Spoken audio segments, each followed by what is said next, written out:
Chapter 24:20. When Qing Heng said this, he became even more nervous. He had lived for many years. Since he was young, the other fish and shrimp clans in the lake were not willing to play with him. They called him the big demon fish, thinking that he was unlucky and evil. So after he could transform, he often went to the human world to wander around. He often heard that the men in the human world were mostly heartless. Even if they had a wife who had gone through hardships, obedient children, and a wife who had done nothing wrong, once they became successful, the first thing they would do was to abandon their hardships and marry someone who was beautiful or had a good family background.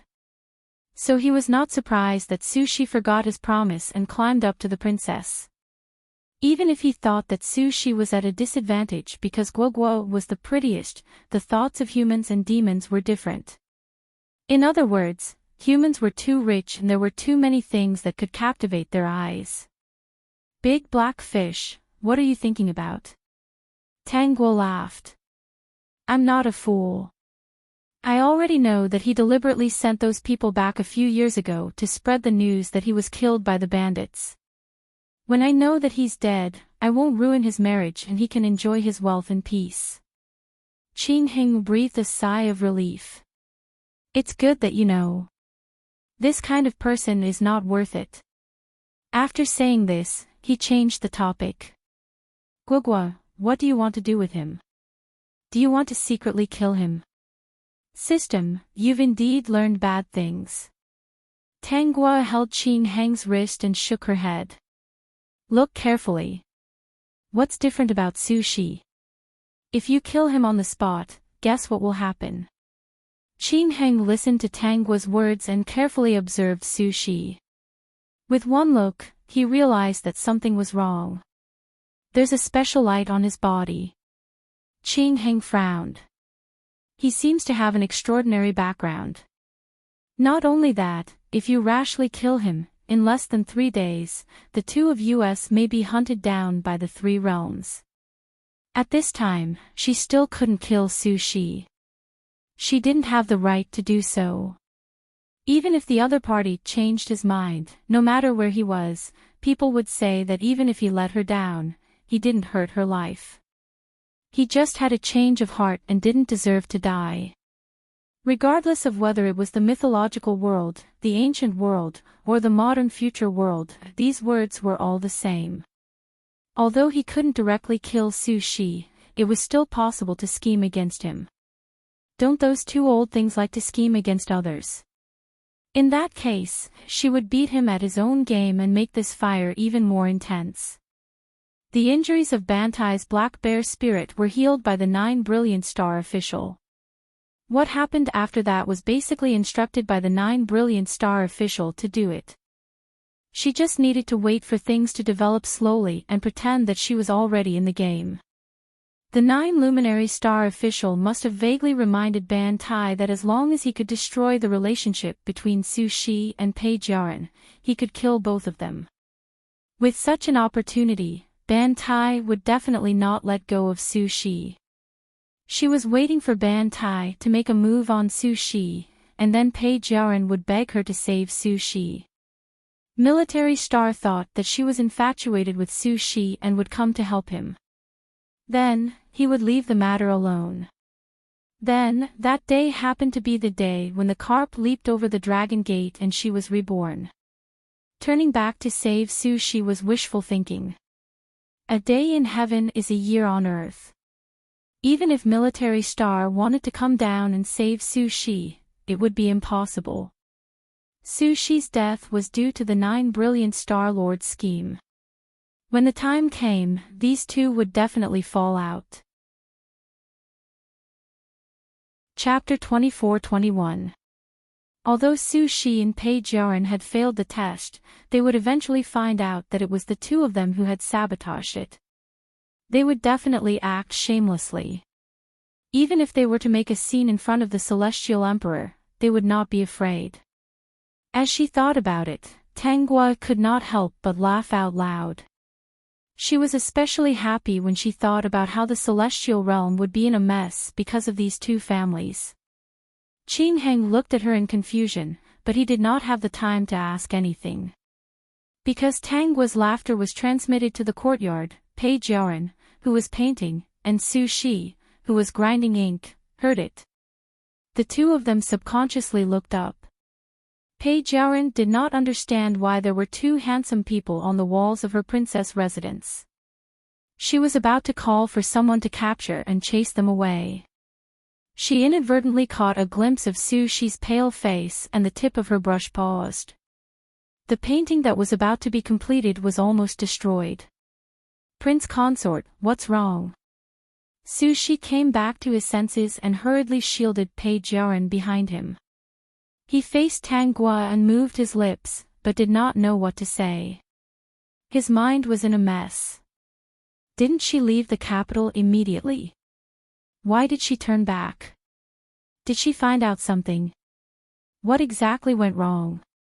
Why did he come here directly? Su Shi's mind spun quickly. First of all, he could not lie. If the other party could find this place, it meant that she knew everything. He took a deep breath. Just as he was about to say something, Tang Guo jumped down from the wall. She easily grabbed Su Shi's collar. What a scene of a loving husband and wife, a scene of a celestial couple. Su Shi, you have a beautiful wife and wealth. You have a promise to me. You sent someone back to say that you were attacked by bandits. I really believed it and did not hesitate to kill all the bandits on the road from the capital to the town. Who knew that it was all a lie? Su Shi had already calmed down. Who are you? Let go of the prince consort. Pei Jiaran had already reacted and hurriedly shouted. However, Tang Guo had already jumped out with Su Shi and landed beside Qing Heng. She said softly, let's go. In the blink of an eye, Tang Guo was gone. Pei Jiaran was crying anxiously on the spot. At this moment, she was no longer as calm and intelligent as she usually was. She was in a complete mess. Everyone in the princess's residence went to look for the prince consort. This incident caused a huge commotion. When Pei Jiaran finally reacted, she hurriedly entered the palace and told the emperor about Su Shi's capture. She asked the emperor to help find Su Shi. When the Su family found out about this, they were also in a mess. This matter was not concealed. Soon, all the people in the capital knew that Su Shi had been captured by the spiritual monsters. As for why they had spread out so quickly, it was naturally because of Bante, who was hiding at the side. Tang Guo had already expected this. Not long after the news spread, she arranged for people to spread the story between her and Su Shi. In just half a day, the entire capital knew that the current emperor's son-in-law had such a fate with spirits. It was no wonder that he had been captured. Who asked him to be taken care of by the spirit? He had made a promise but failed to keep it in the end. Bante did not care about Su Shi's reputation. As long as everyone knew that Su Shi had been captured by the spirit, it was fine. Now, as long as he showed a little bit of his ability, the anxious emperor and Pei Jiaran would definitely ask him to catch the spirit and save the person. Everything that happened after that was as he expected. The emperor had seen his ability. When he saw that he was given the title of state preceptor, he ordered him to find Su Shi's whereabouts and kill the carp spirit at the same time. At this moment, Su Shi had been captured by Tang Guo and brought to a mountain. Chapter 24-22. Big black fish, help me hang him up on that tree. Tang Guo leaned against a bluestone. Beside the bluestone was a small lake. It was really small, not as big as the one on Qing Heng's side. However, it turned out that Su Shi was caught here. Because this was the place where she used to cultivate. Since she had already decided that things would happen according to the original plot, she had to catch Su Shi here. Of course, Su Shi did not have it as good as in the original plot. Su Shi let her down, so it was reasonable for her to be angry. This time, she was waiting for Ban Tai to bring Page Yaran up to find him. Then, she would put on a show and release Su Shi. Ban Tai wanted to drive a wedge between them, and she wanted to do the same. She could not let them be so lovey-dovey after being schemed against for no reason. Qin Heng saw that Tang Gui did not seem to care about Su Shi's life and death. Instead, she was more of a tease. He could feel that Tang Gui did not like Su Shi anymore. Therefore, when he tied Su Shi up, he used some strength, so that Su Shi had some difficulty breathing. He knew that this time, he had a slim chance of survival. After all, he provoked a spiritual monster, not some strange person from an ordinary family. He had long regretted making a promise to the spiritual monster. Similarly, he felt much more relaxed when Tang Gui did not attack Page Yaran. As long as she did not argue with Page Yaran, he could slowly think of a way to make her let him go. Tang Gui knew exactly what Su Shi was thinking, but she did not intend to expose him. Who was the one who said that scholars were stupid and blockheads? In fact, scholars were much more sophisticated than ordinary people. Everyone would know that something was wrong when they met a beauty in the mountains. Why were there still so many scholars willing to go to the front and think about it with the spiritual monster? Wasn't it because they were obsessed with beauty? When he was found out one day, he could still use the excuse that he was bewitched by the spiritual monster. Scholars were also men. How many men could remain unmoved in the face of beauty? I know that I let you down. Qin Heng had already hung Su Shi up. Not only did he hang him up, but he also hung him upside down. The rope was already tight, and now that he was hanging upside down, it made him dizzy. But at this time, he had to say a few words. Otherwise, he did not know what she would do. He was not afraid because he had been with her for so many years. He knew that she was not a bad person, on the contrary, she was very kind. The fact that he didn't kill Zhang Xian in the princess residence without losing his temper meant that he had no intention of killing him. The matter could no longer be concealed. Instead of finding an excuse to absolve himself of the crime, he might as well admit the fact that he had a change of heart. If he was honest in front of her, he might be able to turn the situation around. To see, Su Shi said with a pained expression. Peak. Chapter 24-23. I thought that instead of telling you the truth, I might as well get someone to send the news of my death back. You once said that when my lifespan ends, it will be the end of our fate. If you know that I'm dead, then you can concentrate on cultivating and become an immortal as soon as possible. Su Shi did not mention Page Yaran at all in this sentence. He only mentioned that everything was for her own good. He was afraid that if she knew about this, it would affect her cultivation, so he came up with this plan. At first glance, it seemed like he was really thinking for her. But when she thought about it carefully, it was a little ridiculous. If he was really thinking for her good and was sincere to her, why would he change his mind so quickly? Even if he changed his mind and fell in love with someone else, although the two of them had verbally promised to grow old together, they were not engaged yet. He did not even try and gave up the opportunity to clarify things with her. If her identity was not a spiritual monster, but a rich young lady, things would not be like this. In the end, Su Shi was bullying a spiritual monster who did not understand the customs of the human world. According to what he said, after the man cheated, he had another woman and hid the identity of his legal wife. Wasn't the reason for it to be official, and he was afraid that she would be sad. Thinking about it a little deeper, it was a joke. Tang Gui glanced at Su Shi. You admit that you fell in love with someone else. Su Shi did not expect Tang Gui to ask this question. For a moment, he did not know what to say. At this point, he could only nod. Yes, it's all my fault. I couldn't help but be attracted to another woman and forgot my promise to Gui. Since Su Lang had a change of heart, why didn't you send someone back to explain things to me? Sushi did not know how to explain. He could not say that he was afraid that she would cause trouble for Page Yarn, right? She was a spiritual monster after all. Even if he knew that she was pure and did not have any bad intentions, when it came to relationships, if he angered her and she really did something to Page Yarn, how could he protect the woman he loved?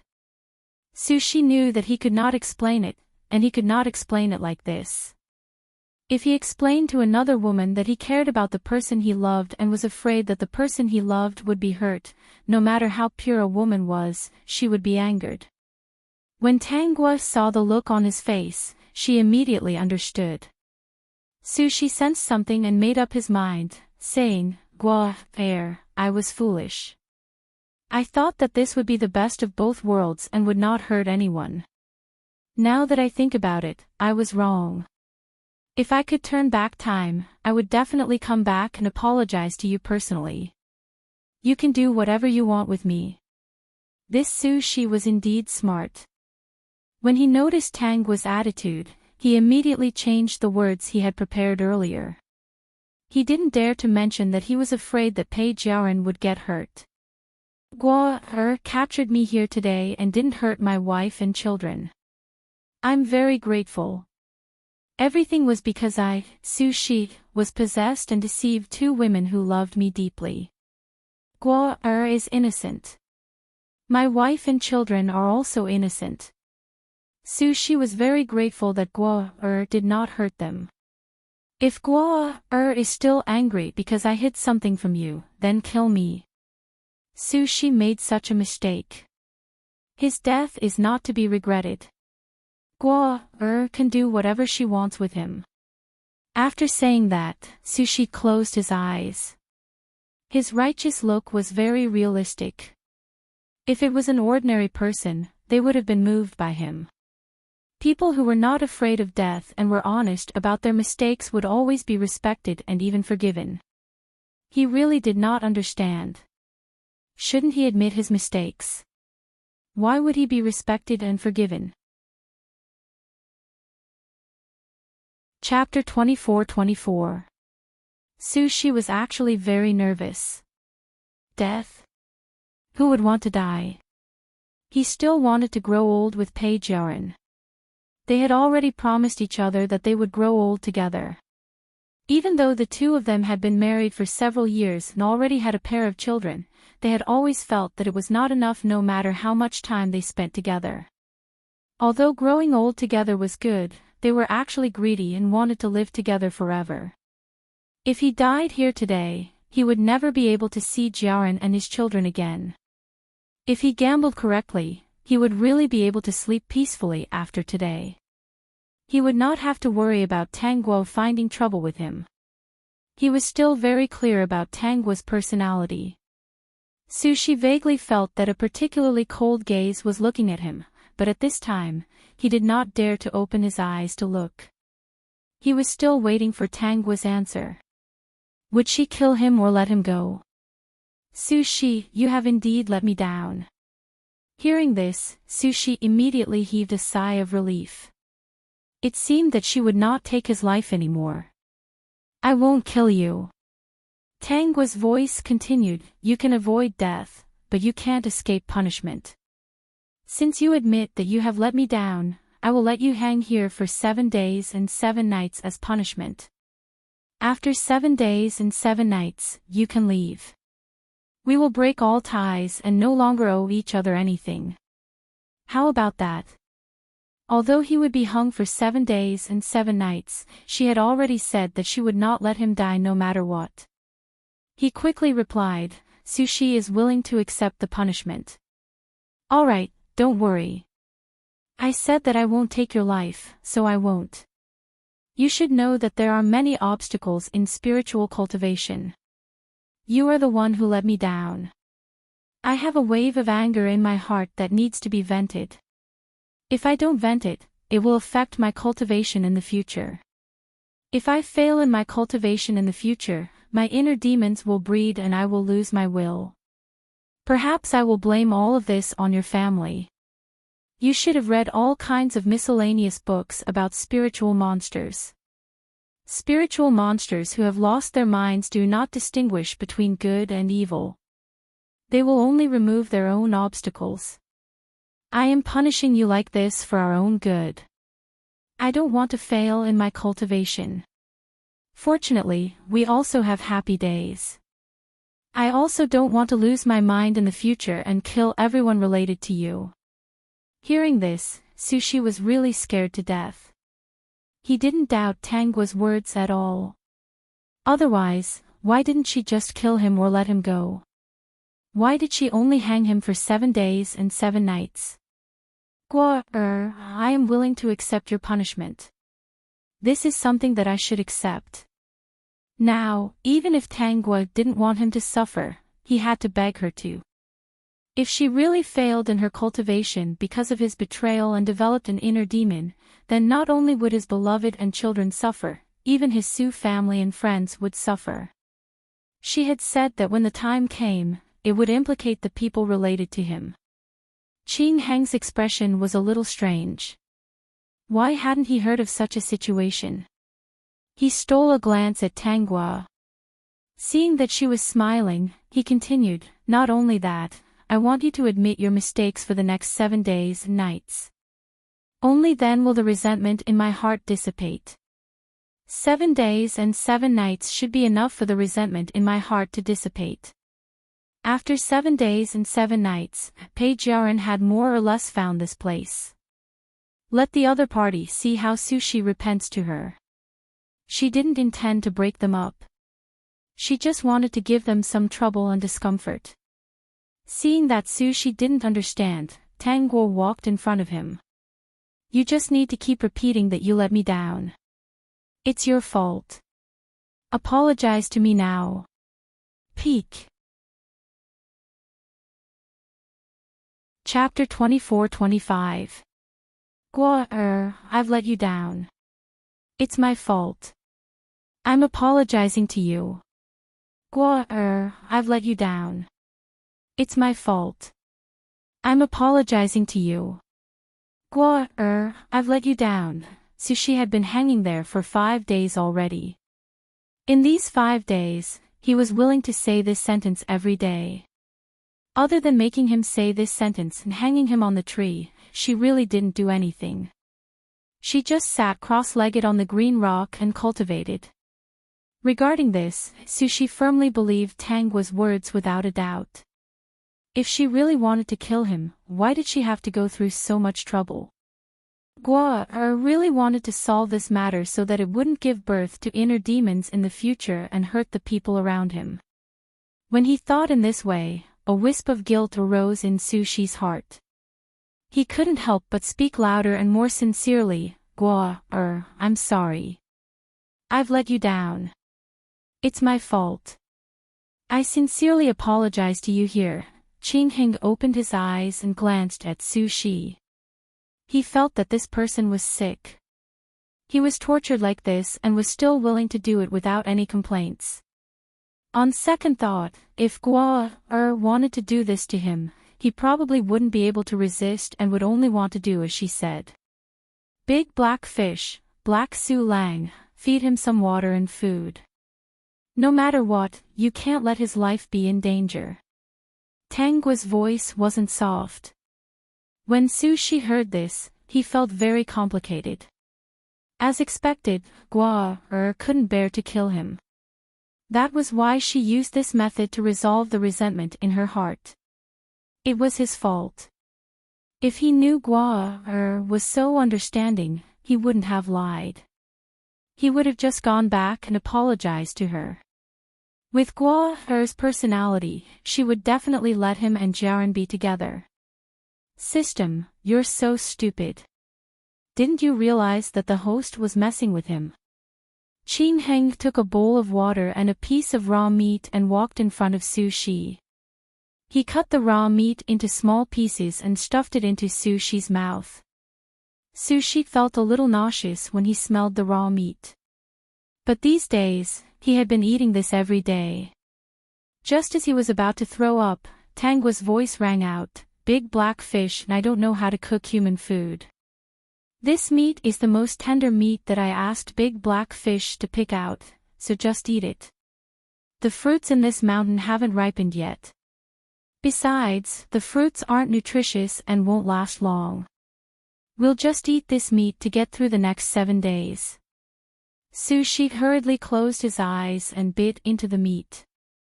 The meat was indeed tender, but the goat smell was too strong, making him want to vomit.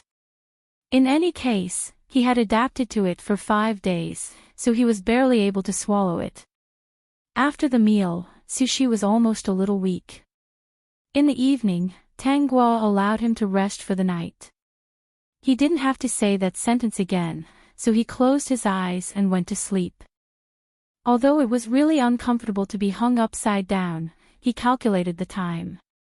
There were still 2 more days, so his heart slowly relaxed. I love the pastries from Hibiscus Bakery the most. They're so delicious. Tanghua, who was hiding in the distance, was eating the pastries from Hibiscus Bakery that Qing Heng bought for her with a smile. She was eating with relish and her face was full of smiles. Seeing her smile so happily, Qing Heng also smiled. Thinking that Sushi was fed raw meat every day, which was the goat that he specially picked out with the strongest smell, Qing Heng felt much better. Guoguo likes it. I'll buy it for you tomorrow. Okay, I like it. Big black fish, when you come back, remember to hide the pastries well. Don't let that guy see it. Guoguo, don't worry. If I don't let him see it, he won't see it. If you want to eat something, just tell me. It won't take long to go back and forth. System, how should I say it? The system looked at the round moon hanging in the sky and couldn't help but sigh. Good night, good night, good night to spread dog food. Chapter 24-26. Finally, it was the 7th day. Even if Sushi was still alive, he had been tormented badly and had lost a lot of weight. Especially when he had to eat raw meat that was full of the smell of sheep every day, it made his abdomen very uncomfortable. He felt nauseous when he thought of the smell. But in order to survive, he had to close his eyes and swallow. When he saw the sun rise from the horizon, he felt as if a huge rock had been lifted from his heart. After today, he would be free and would not have to be afraid anymore. Qing Heng, put Sushi down and let him rest. Tanghua's voice made Sushi feel energetic. Even if he knew that this was to end their mortal relationship, after so many days, he was still a little upset. Now that he heard Tanghua's worried words, the resentment that rose in his heart disappeared instantly. Guo was also helpless. If she really wanted to kill him and torture him, there were countless ways. Why did she have to do this? Guo was also afraid that it would give birth to inner demons in the future and hurt him and the people around him. There was still 1 more day, so he would just bear with it. In the future, there would really be no involvement between them. He would be fine, and she would be fine. Today is the last day. Sushi, stand under the tree and apologize to me. After 7 days of sincere apology, most of the depression in my heart has dissipated. However, the depression has not dissipated completely. Even if there is a little left, it will affect my cultivation in the future. It is easy to give birth to inner demons and make me lose my mind. I will do something that I regret. Sushi was convinced and quickly nodded. Now that he did not have to hang upside down, it was not very tiring to stand and say these words. Even if he had to say it for 7 days, his throat was a little sore. In order to be at ease in the future, he was still willing to apologize to Tanghua. Tanghua was still sitting cross-legged on the bluestone.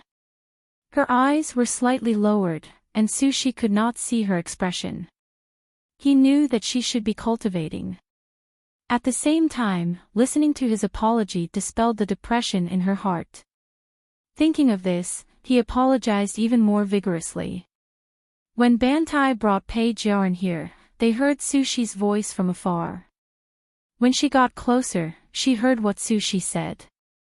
In recent days, Pei Jiaran had heard countless stories about Sushi and the carp demon. She originally thought that someone was spouting nonsense to tarnish her husband's reputation. Now, she heard Sushi apologizing to Tang Guo personally and saying that he had let her down. Every word he said was so sincere. Pei Jiaran stood there, not knowing whether she should take a step forward or back. For the past 7 days, she had been very worried about him. She couldn't eat and had lost a lot of weight. Every day, he would go to the imperial tutor to ask about the situation. He wanted to save him as soon as possible. She had always thought that they were like old friends at first sight, that they only had each other. Unexpectedly, before this, he had a predestined relationship with a carp demon. She could feel that Sushi liked her, but she couldn't accept that Sushi had liked someone else before. However, it was absolutely impossible for her to give up on Sushi just like that. Sushi didn't know that Pei Jiaran had arrived, but Tang Guo did. When she saw Pei Jiaran's expression, she knew that Pei Jiaran was imagining things. She didn't think that what happened now would make Pei Jiaran give up on Sushi. These two were deeply in love. She didn't want to break them up. She just wanted to create some trouble and annoy them. Peak. Chapter 24-27. Pei Jiaran quickly reacted and took a deep breath. She walked over with Bantai and quickly ran to Sushi's position. Sushi was caught off guard and someone jumped into his arms. He subconsciously wanted to push her away, but he suddenly felt that this person was familiar. He looked down and saw that Pei Jiaran's eyes were red. There were a few drops of hot tears at the corner of her eyes. "Are you all right?" Sushi felt pity for her. "I'm fine. Why are you here?" "I was captured by the carp spirit. Of course, I have to come to find you. We are husband and wife. How can I just sit here and do nothing after being captured? I brought the state preceptor here. He is very powerful and can suppress evil and capture demons. Prince Consort, come with me. Let the state preceptor deal with the carp spirit." Pei Jiaran subconsciously ignored the scene just now. She also subconsciously ignored Sushi and Tang Guo's apology. She didn't want to believe that the other party was a carp spirit. Why not let the state preceptor capture or destroy it? She would pretend that she didn't know anything. Those outside were all rumors. Those people deliberately slandered the reputation of the prince consort. The prince consort was captured by the carp spirit because it wanted to eat the prince consort to cultivate. Since ancient times, in the stories of countless demons and ghosts, weren't there many demons who liked to cultivate by eating humans? Yes, this carp spirit wanted to eat the prince consort to cultivate. It had nothing to do with the prince consort. It was also not like the rumors outside. "State preceptor, I'll have to trouble you to get rid of this demon." Pei Jiaran grabbed Sushi's arm and was about to leave. The people she brought protected the two of them.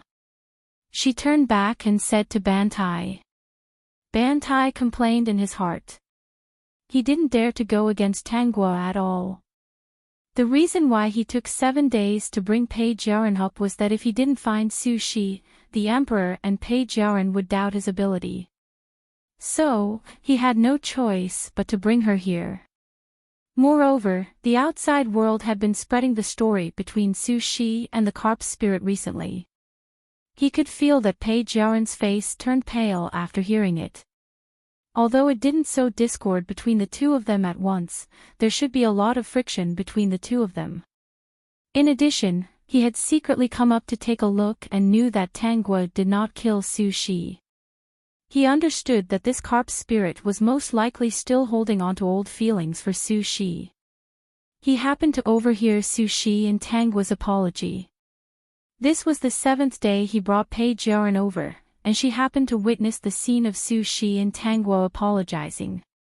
Now, Pei Jiaoren should be convinced of the story between Su Shi and the carp demon. What he didn't expect was that Pei Jiaoren was truly a princess of the imperial family. She was ruthless and decisive. He simply pretended not to know anything, wanting to borrow his hand to kill this carp spirit and conveniently take Su Shi away. When the carp spirit showed up, Pei Jiaoren would probably come up with a story that the carp spirit had captured Su Shi because it wanted to eat him for cultivation, and not because there was any mortal connection between the two. She was really a clever woman. Even he was a little impressed. If he could, he also wanted to kill this carp spirit. Not only did he want to kill this carp spirit, but he also wanted to kill Su Shi. However, he knew that his strength was no match for the carp spirit. There was another person beside her whose strength was not inferior to his. He wasn't that stupid. However, he was already in a difficult situation. What should he do? This matter didn't make things difficult for Bantai, because after Pei Jiaoren finished speaking, Su Shi stopped her. The Peak. Chapter 24-28. Don't hurt her. Su Shi subconsciously shouted, causing Pei Jiao's face to turn pale. She gripped Su Shi's hand tightly, her voice coming from between gritted teeth. Her expression was extremely pitiful, making it difficult for anyone to notice the hatred in her voice towards Tang Guo. Prince Consort, are you pleading for mercy for this monster? I know you have a kind heart, but she captured you and wanted to eat you. The state preceptor is very capable and can get rid of her. How can you let go of a monster that wants to eat you? Even if she doesn't eat you in the future, what if she wants to eat someone else? Tang Guo's lips curled into a faint smile. Pei Jiaoren really put a big hat on her head. With one sentence, she determined that Pei Jiao was a monster that ate humans. She even gave a reason not to let Su Shi plead for mercy. She said that even if she didn't eat him, she would eat someone else. If they really didn't have fate in the temple, anyone would listen to Pei Jiao's words and ask Ban Tai to get rid of her. Even Su Shi was hesitating at this moment. Yes, she could see that Su Shi's expression changed greatly after hearing Pei Jiao's words. At this moment, he was probably comparing whether it was worth it to get rid of her or if it was worth it to get rid of her on the last day. When Su Shi was thinking about this, he subconsciously looked at Tang Guo. He saw her looking at him with a pair of watery eyes. Even if she didn't say anything, she seemed to be asking, Su Shi, are you going to listen to her and ask the state preceptor to get rid of her? Su Shi, this is the woman you love now, right? She's really beautiful. Tang Guo sat on the blue stone. No wonder Su Shi is so attached to her. She actually traveled a long way to come here for you. She's really sincere. When Su Shi heard Tang Guo praising Pei Jiao, his heart relaxed. When he saw Tang Guo's indifferent expression, he had a plan in his heart. Who knew how capable this state preceptor was? He only knew that Tang Guo was very capable. If he really took the risk and asked the state preceptor to deal with her, all his efforts for the past 7 days would be in vain. He would even anger her. At that time, even if she didn't develop an inner demon, she wouldn't let Jiaoren go. Guo, I'm sorry. It's all my fault. It was I, Su Shi, who let you down and lied to the princess. The princess misunderstood you because she didn't know. With just a few words, Su Shi took all the blame. Guo, please forgive the princess for what she just said. He pulled Pei Jiaoren, who was confused and angry, behind him. As you said, today is the last day. I will sincerely apologize to you. I hope that after this, you can become an immortal as soon as possible. Even though Pei Jiaoren was dissatisfied, she was too smart and could tell that something was wrong. Alright, since Su Lang has said so, I won't pursue the matter from before. Today is the last day, so you can continue. After Tangwa finished speaking, she lowered her eyes and didn't look at them anymore. Sushi knew that Pei Jiaran was angry, but this was the safest method after weighing the pros and cons. It was already the last day. They had persevered until now. It would be a pity to give up now. Most importantly, he didn't believe that Ban Tai had the ability to do anything to Tangwa. Moreover, when he finished speaking, he accidentally noticed that the imperial tutor's face relaxed and the stone in his heart fell to the ground. He had guessed correctly. "Princess, listen to me." Chapter 24-29. She didn't know what Sushi said, but in the end, Pei Jiaran reluctantly stood aside and watched Sushi apologize to Tangwa. Even though she felt terrible, she didn't stop him. However, she pursed her lips and clenched her fists the entire time. Tangwa guessed that Sushi must have told Pei Jiaran the truth. At this time, he had no choice but to tell her the truth. Pei Jiaran was born smart and devoted to Sushi.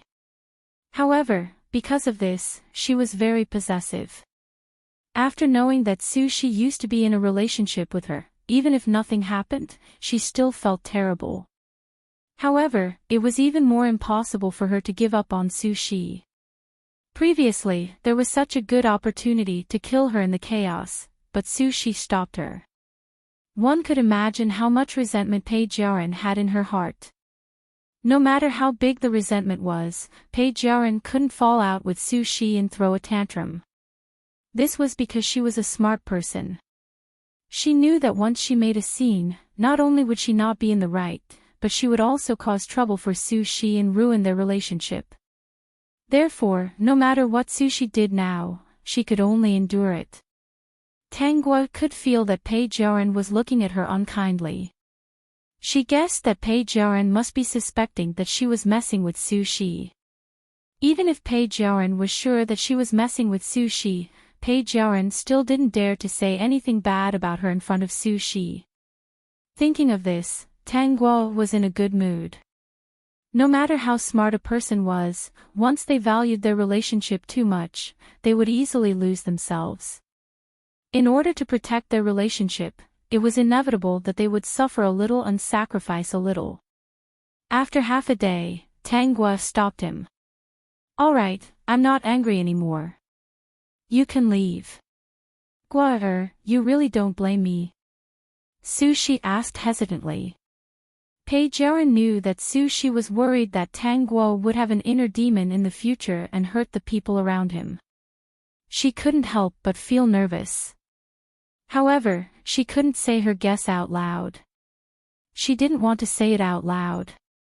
What if Sushi got angry and thought that she hated Tangwa, didn't like her, and returned to Tangwa's side instead? Wouldn't that be letting the other party off easy? In fact, Pei Jiaran guessed that Tangwa was tormenting Sushi because she was angry and also because she missed Sushi. Otherwise, as a spiritual monster, she would have killed Sushi long ago. "You've already done what you should. Why should I blame you?" Tangwa said flatly, "You can leave. From now on, we don't owe each other anything. As long as you don't provoke me, I won't make trouble for you." Tangwa's words were directed at Pei Jiaran. Pei Jiaran's face paled. She knew that Tangwa remembered that she had asked Ban Tai to get rid of the other party without asking anything. She pursed her lips and didn't say anything. She was afraid that the moment she opened her mouth, the two of them would clash. If that happened, it would be very unfavorable for her. "Thank you Gua for forgiving me." At this moment, Sushi forgot to pay attention to Pei Jiaran's expression. After all, they had been together for a few years. Pei Jiaran had always been understanding and intelligent. He thought that she should understand that he was looking at the big picture and wouldn't think too much about it. Little did he know that Pei Jiaran was just suppressing her anger and didn't vent it out. Sushi didn't notice this at all. Peak. Chapter 24-30. Sushi saw that Tangua didn't make things difficult for them anymore and didn't talk to him anymore. He understood that this time, their mortal bond was completely severed. Thus, he left with Page Yarin and Bantai. On the way back, Sushi held Page Yarin's hand with an apologetic expression. This time, I've made the princess feel wronged and worried. Did you really? Page Yarin bit her lip. Did you really promise her that you'll go back and marry her after you pass the imperial examinations? Sushi opened his mouth, but it was useless to lie at this time. He could only nod. At that time, I was studying in the temple every day. She was the only woman I could see. If I met the princess first, I definitely wouldn't have said those words. After meeting the princess, I wanted to go back and explain it to her, but I was afraid that she would be angry and hurt the princess.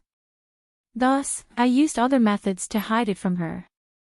I didn't expect that she still found out. Sushi carefully held Page Yarin's hand. This time, I've severed my mortal bond with her. I don't have to worry about the princess being hurt anymore. Hearing Sushi's words, Page Yarin felt better. However, when she thought about how Sushi had promised others that he would go back and marry her after he passed the imperial examinations, she felt like a fishbone was stuck in her throat. Sushi had already explained it clearly. If she still didn't forgive him, it would affect their relationship. Thus, she could only grit her teeth and swallow her grievances. Bantai was anxious when he saw how loving the two were, but he didn't have any other ideas. Suddenly, he remembered Page Yarin's sad expression and his eyes flashed. Prince Consort, do you know how worried the princess was after you were taken away by the carp spirit? That carp spirit said that she let you go, but who knows what she will do in the future. Why didn't you let me help you get rid of the carp spirit? Sushi thought that the state preceptor wanted to save face, so he went with the flow. She didn't hurt me. If I heartlessly got rid of her, I'm afraid the princess wouldn't agree. Moreover, without her help, I wouldn't have been able to pass the imperial examinations and meet the princess. In short, he leaned on Page Yarin, making her unable to refute anything. She felt very uncomfortable. Sushi thought that since Page Yarin was smart, she could understand. Little did she know that women could not tolerate their husbands having other women in their eyes, not even mentioning it. However, she was smarter than ordinary women and wouldn't make a scene with Sushi in public. I don't agree with that. Bantai shook his head. Forget it. Since this is Prince Consort's choice, it's useless for me to say anything more. With that, he looked at Page Yarin again. Since the Prince Consort is safe, I'll take my leave first. If the princess needs anything in the future, you can look for me. Page Yarin remembered this sentence. She remembered what Bantai had said about the carp spirit going back on her word and finding trouble with them again. A month after Page Yarin and Sushi went back, Page Yarin couldn't help but secretly look for Bantai. During this month, Page Yarin did not pay much attention to Sushi. He only realized later that Page Yarin was angry. Page Yarin was angry, so he could only coax her. He thought that she was just jealous, so he didn't take it to heart. He thought that they still had a long way to go and that things would get better slowly in the future. What happened between him and Tangguo was already in the past. Chapter 24:31. Little did he know that Page Yarin would look for Bantai to ask about Tangguo's situation. Princess, you want me to help you get rid of that carp demon? Bantai was not surprised that Page Yarin would look for him. After all, he had made it very clear that day. If she did not come, he would find it strange. However, he still admired Page Yarin. She actually endured for a month before coming. Thinking of Sushi's whereabouts today, Page Yarin probably planned to secretly get rid of the carp demon. That's right, the carp demon's color was good, so Sushi might not have forgotten her completely. If he knew about this, he would definitely have a life gap with Page Yarin. A life gap, wasn't this his favorite? Bantai touched his pitiful beard with his thick palm and narrowed his eyes. The prince consort said that everything between them has been settled. Does the prince consort know about princess's visit this time? State preceptor doesn't need to ask about this matter. State preceptor also doesn't need to tell the prince consort about this matter. You have to keep this a secret for me. Page Yarin pursed her lips and said softly, I heard state preceptors say that demons are fickle. I'm just afraid that the carp demon will regret it in the future and harm the prince consort again. The prince consort values relationships and cherishes old friendships, so he let her go. However, I'm very worried about this. I hope state preceptor can help me solve my worries. After the matter is settled, I will definitely reward you greatly. I don't want to increase the prince consort's psychological burden and make him feel guilty, so state preceptor must not reveal anything about this matter to the prince consort. We only need to secretly get rid of that carp demon. When Bantai heard that Page Yarin was afraid that Sushi would feel burdened, he laughed in his heart. When a mortal woman got jealous, it didn't matter if she was stupid or smart, there was no difference. He pretended to hesitate, but after Page Yarin mentioned the benefits that she promised him, he reluctantly agreed. All right, since your highness is so sincere, I don't want that carp demon to hurt the innocent in the future. It's better to get her out. Little did he know that Page Yarin couldn't help but laugh at his upright appearance. He only knew some Dao techniques. If he was really an expert, he would be like this. How could he look like an expert at all? After that day, Page Yarin often came to Bantai to discuss how to get rid of Tangua. As for Tangua, she remained at her original spot to cultivate. She had no intention of leaving. Every day, there would be a guy who would help her find her 3 meals. This kind of comfortable life was really not bad. Guagua, there are 3 more years before the once-in-a-century fish leaping over the Dragon Gate. Qing Heng was in a good mood when he saw that Tangua did not care about Sushi at all. With our strength, it should not be a problem for us to leap over the Dragon Gate and obtain the Taoist body. In fact, he had previously thought that letting Sushi off would be letting him off too easily. However, Tangua didn't say anything. He couldn't secretly kill Sushi. If she found out later, she would probably be unhappy. Although he couldn't kill Sushi, he used some tricks and cursed Sushi in a low voice. He didn't curse anything, just that he was unlucky. He didn't know how Sushi was doing now. Then let's wait here. The mountains here are green and the water is clear. No one will disturb us. At the moment, we don't know where the Dragon Gate will open. When it's about to open, we'll feel it. It won't matter if we go then. Qing Heng had no objections. As long as she was, he would be there. Nothing else mattered. Peak. Chapter 2432. Dear host, Sushit seems to be very unlucky these 2 months. Although he didn't lose his life, he either tripped on the threshold and hurt his leg when he went out early in the morning or scalded his tongue when he was drinking tea. Now, he has been lying in bed all day to recuperate. However, according to my latest news, there was a thunderstorm yesterday. A bolt of lightning struck the roof of Sushi's house and made a big hole. The rain poured on his body. Page Yarin, who was lying in his bed, was completely fine. I suspect that he is so unlucky because he was cursed by the mysterious man. When the system said this, it couldn't help but glance at Qing Heng, who only had a gentle smile on his handsome face. It suspected that this guy had cursed Su Shi and made him so unlucky. It didn't mean anything else. It just wanted to say, "Big cutie, well done. Who taught you to speak in a roundabout way? If you want to say that my big black fish did it, just say it directly. I won't blame him. I want to say that he did a good job. Okay, he was already her big black fish. The system was still jealous. Maybe it was a blessing for fools. Look at how much the host protects that guy. After Bantai agreed to help Pajaran deal with Tangua, he thought about it and felt that he couldn't deal with the two monsters alone.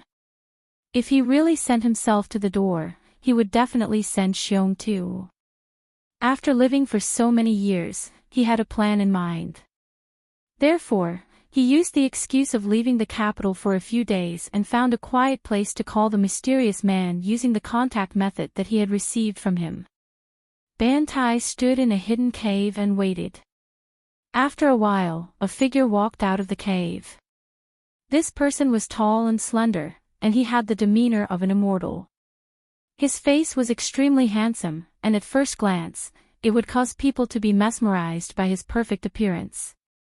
However, because the aura around him was too strong, people couldn't think of anything else. Bantai knew that this was the temperament of a powerful person. His every movement would involuntarily attract people who looked at him. What scared him even more was that every time he left, he couldn't remember the other party's appearance. Therefore, he didn't dare to offend this person. He only listened to him and did things for him. "Why are you looking for me?" "My lord, it's like this." Bantai told him everything that had happened to him and his next plan. He also told him how powerful the carp demon was and that he had to be stronger than the carp demon in order to sow discord between the two parties. "So that's how it is. I didn't expect that carp demon to be so capable to have cultivated to such a level." After the mysterious man heard this, he didn't feel surprised at all, because spiritual monsters would definitely encounter all kinds of opportunities. He thought that Tangua must have encountered some small resources to be able to cultivate until now. Because he was the immortal in charge of the constellations, he didn't care about these insignificant gremlins from the mortal world. He didn't know what had happened to Tangua, so he didn't bother to check if there was anything wrong with a mere gremlin. It was impossible for him to personally deal with a small spirit monster. If the people of the heaven realm knew about this, they would probably laugh at him for hundreds of years. He couldn't afford to lose that face. "Then I'll give you a few magic treasures that can be used to capture the other party. As long as you can do this well, these magic treasures will be yours." Bantai was very happy to receive the magic treasures. He quickly bowed and said that he would definitely do this well so that Pajaran and Sushi would fall out as soon as possible. Chapter 24:33. On this day, Qing Heng went down the mountain as usual to buy delicious food for Tangua. Bantai brought his magic weapon to capture Tangua. Unlike last time, Pajaran also came. Perhaps because she had suffered a big loss before, she wanted to see Bantai get rid of Tangua with her own eyes. Sushi had been very unlucky recently. He only knew that Pajaran went out, but he didn't care at first. In the evening, Pajaran still hadn't returned. He asked the people in the princess residence, and they all said that Pajaran went to the palace. She even sent a letter saying that she would stay in the palace for 2 days. "I see." After Sushi knew, he didn't have any doubts. Because Pajaran did have this habit. Basically every month, she would stay in the palace for a few days. Recently, he had been in a lot of trouble, so Pajaran hadn't stayed in the palace for a month. She must have missed his father a little, so she went in to accompany him for 2 days. There was a reason why Pajaran was so favored. It was the most basic thing to make the emperor happy. He thought that Pajaran would return in 2 days at most. After waiting for 3 days, Pajaran still hadn't returned, so Sushi asked again. In fact, the people in the residence all thought that Pajaran had gone to the palace. After all, Pajaran planned to hide it from Sushi. She definitely couldn't let anyone other than herself and Bantai know. He got the same answer. Sushi felt that something was wrong, so he sent his confidant to check the news. Not long after, his confidant returned. "What did you say?" "The princess isn't in the palace." Sushi was surprised and worried.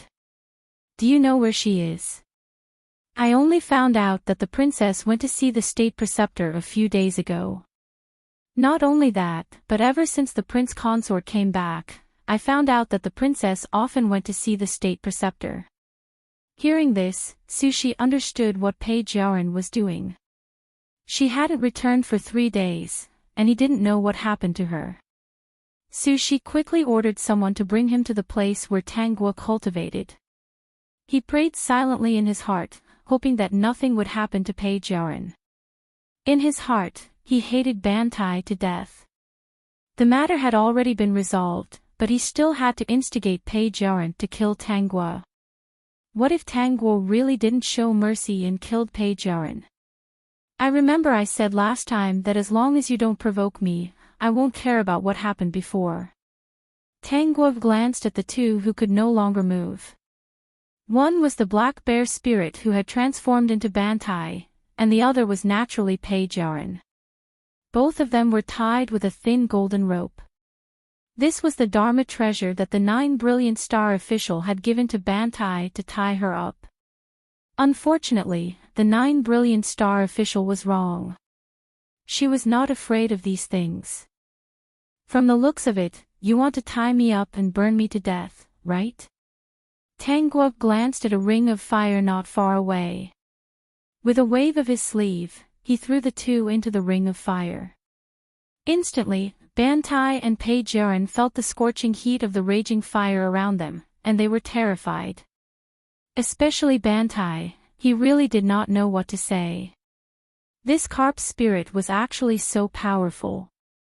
Page Yarin pursed her lips and did not beg for mercy. She only said, "It's a spiritual monster.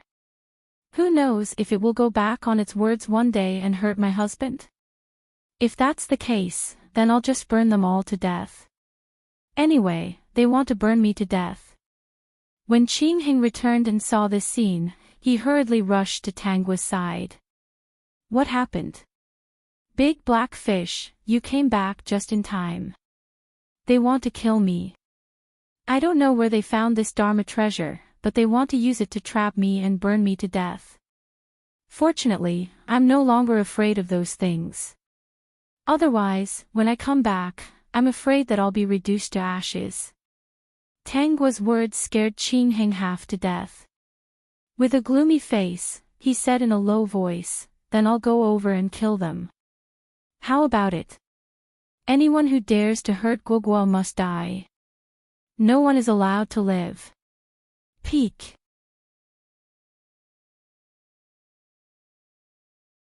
Chapter 24-34. Qingheng was really angry. Guoguo didn't care about what had happened before, but these people still wanted to kill her. Sure enough, human beings were just like the legends of demons. Those who were not of the same race would be killed.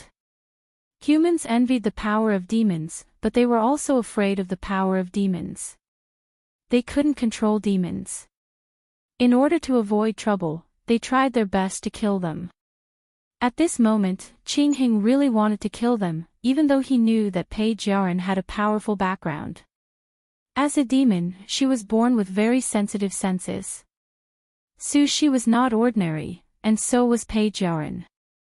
Both of them had powerful backgrounds. Once he took their lives, there would definitely be big trouble. But compared to Guoguo, who was almost killed by them, he didn't care about these troubles at all. Qingheng walked toward Bantai and Page Yarin. At this time, they were still trapped in the fire circle. This fire circle was taken out by Bantai. It was not an ordinary fire circle, but a magic weapon he got from the 9 brilliant star official.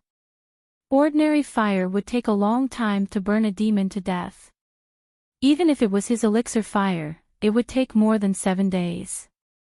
But the magic weapon given to him by the 9 brilliant star official could burn the demon to death in a short time, as long as he trapped the demon in it. Not even his soul would be left.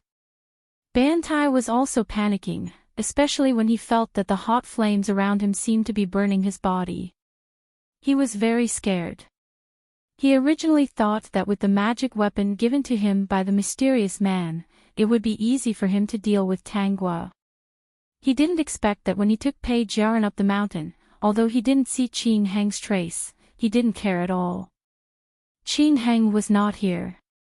That was good. He could kill them one by one and save some trouble. He first called out to Tanguy, then silently recited the formula of the magic weapon. The golden rope automatically tied Tanguy up tightly. Then, he took out the magic weapon that could release the fire circle and threw it aside. The fire circle with raging flames appeared in front of him. Pei Jiaran saw that Tanguy couldn't move, so she urged him to kill the demon as soon as possible. Naturally, he thought the same way. As long as he killed Tanguy, he would inadvertently reveal everything to Su Shi. Su Shi would definitely fall out with Pei Jiaran. Originally, he wanted to use Tanguy to do something else. Later, he thought that since he finally had a chance to kill her, he couldn't let it go. At that time, if Su Shi still couldn't separate from Pei Jiaran, he would use the last method to secretly kill Su Shi. He wasn't a fool. That mysterious person didn't kill Su Shi himself, but instead wanted to expose him and Pei Jiaran. It was obvious that these two people had a strong background, and there might be someone powerful behind them. That was why he was so patient and did not directly kill Su Shi. Now, he would first kill Tanguy, and then find an opportunity to secretly give Su Shi an incurable poison in the mortal realm. It would be best if no one would suspect him. However, he was wrong about one thing. When he was about to throw Tanguy into the fire circle and silently recite the incantation to urge the fire to burn her, she actually broke free from the magic weapon and came out. He thought that something had gone wrong, so he hurriedly threw the second demon binding rope over. This time, he didn't tie up Tanguy as he wished. Instead, the two demon binding ropes seemed to go crazy.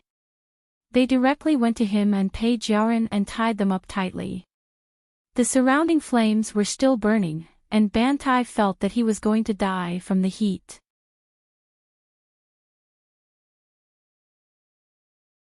Chapter 24:35. If they continued like this, no one would care about them. He was afraid that with his demonic power, he would not be able to maintain his human form. If the mysterious man had not given him a magic treasure to change his face, he might have changed back to his original appearance. Using this magic treasure, he could change his appearance.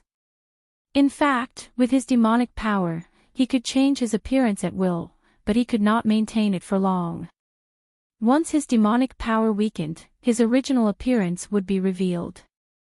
Using this magic treasure did not consume any demonic power at all. The mysterious man said that unless one was very powerful, one would not be able to see his original appearance. Previously, when he stopped Tanguy outside the capital, he used his original appearance. After that, he used this magic treasure when they met. It was only a few times that they met. Tanguy did not suspect that he was the one who instigated all of this. What was worse was that he saw Qin Heng walking over. Pei Jiaran's face was also very red. She was about to faint. The fire on this magic treasure was not ordinary fire. It could last for so long because Tanguy did not use any means to deal with them. Tanguy did not think that she would really burn them to death. There was no benefit in killing them now. Besides, she could not really kill Pei Jiaran. She was an immortal soul. Even if she died in the mortal world, she would still go back to be an immortal. She was waiting for Su Shi to react and come here. Then, he would act out the scene of a loving couple in front of her. However, when Qin Heng activated the fire to burn them, she did not stop him. Her big black fish was very angry now. Let him burn the corners of their clothes. Anyway, no one would die. Bantai saw his clothes burning with his own eyes. The scorching heat of the fire pounced on his body, causing him to scream subconsciously. As for Pei Jiaoren, Qing Heng did not let her go. The flames began to burn from the edge of her skirt. In Qing Heng's eyes, except for Tangua, he did not know what beauty was. They were all the same. Anyone who harmed his Guogua had to die. He didn't understand what it meant to have tender feelings for the fairer sex. He was just a fish that lived in the lake. He hadn't read any books, so he couldn't understand the meaning of this word. When Su Shi was carried over, he happened to see Bantai and Pei Jiaoren being burned by the fire. He was so excited that he rolled down, causing him to feel dizzy. The people around him hurriedly helped him up. He shouted, "Quick, bring him over." He stumbled and finally arrived outside the ring of fire. He shouted again, "Put out the fire." Tangua sat at the side and watched the crowd either use their coats to put out the fire or use the surrounding branches to put out the fire. They wanted to get some water from the lake behind Tangua.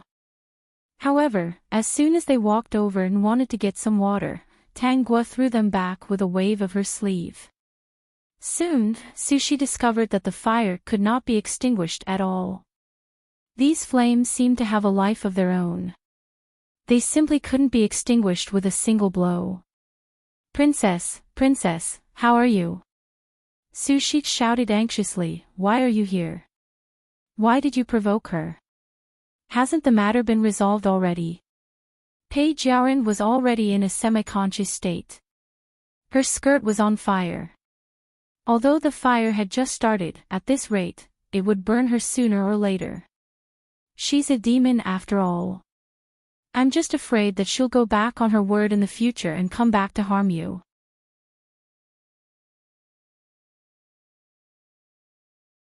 Chapter 2436.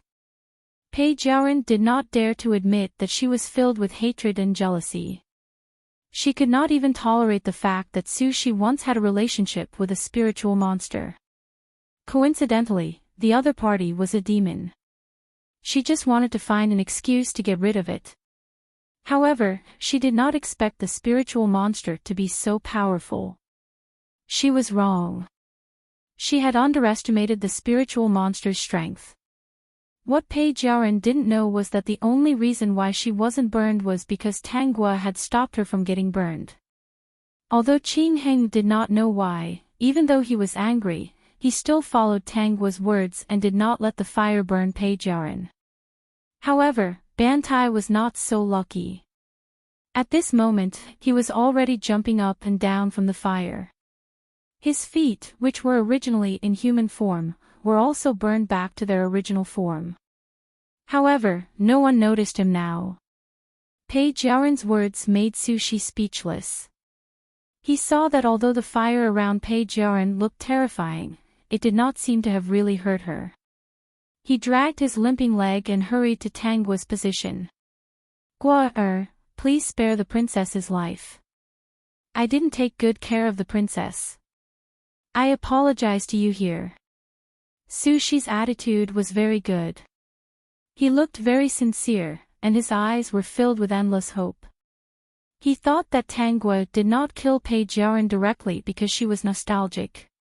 She was afraid that if she really killed Pei Jiaoren, it would hurt him.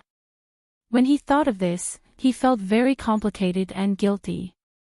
After all, he was the one who let Guo down. Now that the princess came to find trouble with her, she did not kill her. If it were not for him, the princess might have been killed by the other party. He also noticed that there was a burnt smell coming from Bantai's body. It was obvious that Tangua was really merciful to Pei Jiaoren. "Do you know that she brought people to kill me? If my cultivation was not stronger than your so-called state preceptor, I would have been burned to ashes." Su Shi's face was bitter. He quickly bowed to Tangua. "It's Su Shi's fault. It's all my fault. I brought danger to Guo.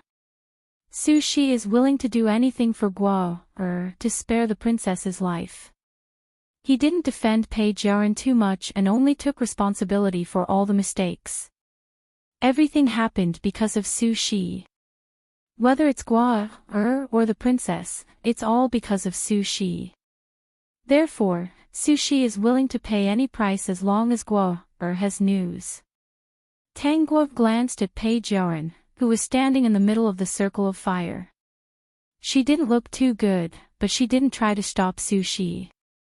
In front of death, Pei Jiaran was also afraid. If it was a stupid girl, she would have shouted out on the spot that Su Shi didn't need to do anything. She did all of this herself, and she would bear the consequences. Even if she died, it didn't matter. If that was the case, she would be in trouble. However, Pei Jiaran was smart. She knew that staying alive was everything. Even if she was angry, she wouldn't stop him. You should know that her goal is to kill me. Su Shi continued to bow. I understand. I promise that I will take good care of the princess from now on. I will never let her do anything stupid again. I still believe your words. Tang Guo's trusting look made Su Shi happy. However, Pei Jiaran didn't feel the same. Our mortal fate has already ended. You don't have to worry that I will make you do anything difficult. Tang Guo's lips curled up. I should have burned her.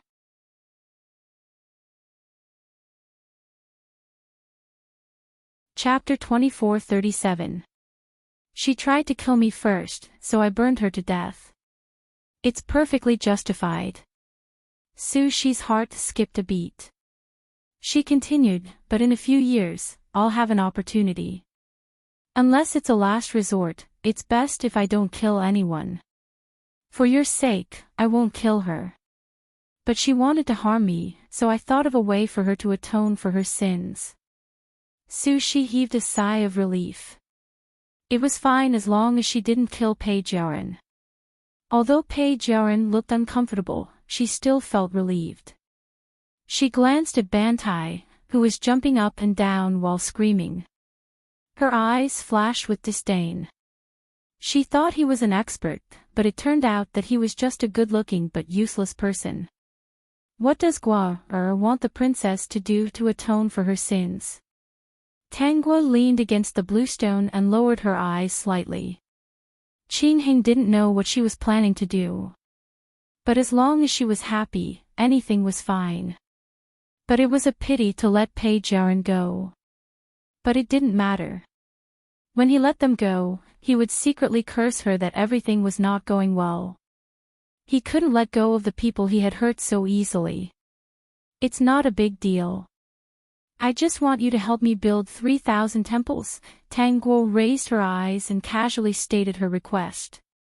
Put the statue of my main body in the temples. After thinking for a while, she pointed to Qingheng. This is my guardian. You also have to put his statue in the temples. You also have to guarantee that the incense will continue for 10 years. Su Shi was stunned when he heard it. Pei Jiaran was also stunned. What kind of request was this? This request was indeed not a big deal. With her status as a princess, it was easy for her to do it. Tang Guo glanced at Pei Jiaran. As long as you can do it, I won't hold it against you for trying to kill me today. Before Pei Jiaran could answer, Su Shi quickly nodded.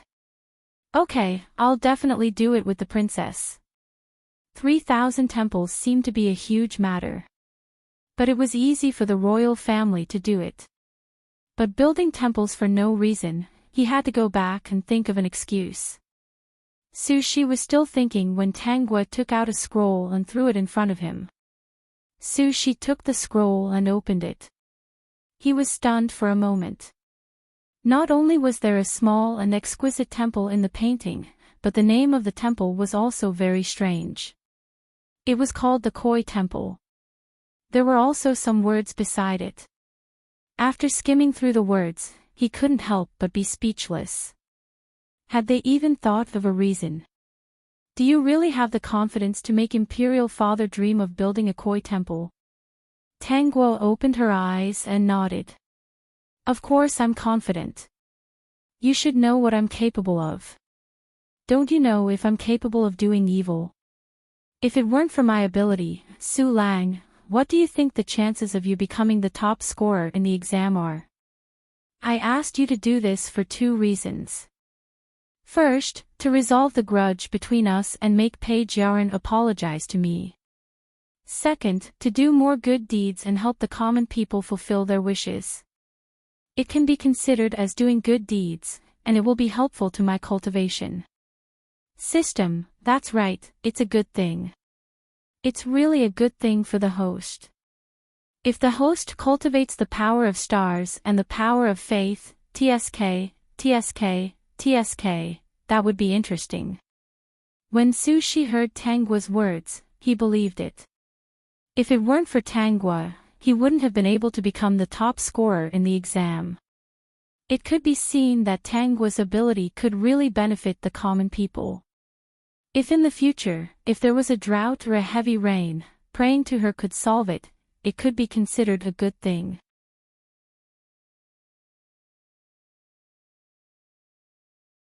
Chapter 2438. Su Shi finally agreed. Even if Page Yarin did not want to agree, she had to agree. Tangua released Page Yarin from the fire circle. Su Shi quickly went to check on her condition. Indeed, other than her clothes being burned, there was no injury on her body. He heaved a sigh of relief. At the same time, he felt a little guilty and grateful to Tangua. If it were not for him, the princess would have ended up like the state preceptor beside her. Bantai was very angry. He glared at Tangua hatefully. At this time, Tangua suddenly jumped and landed in front of him. He only felt a cool breeze on his face, and something disappeared from his face. It's you. Bantai just felt that something was wrong. When he heard Tangua's words, he subconsciously wanted to escape. However, Tangua instantly restrained him. With a wave of her hand, she cut off a section of his clothes. His clothes were considered a small Dharma treasure. It had been burned for a long time, so it was not completely burned. At this moment, Tangua had cut off a section of his clothes. The 2 thick and wide bare feet that were previously burned were exposed to everyone's sight. Su Shi and Page Yarin also saw it.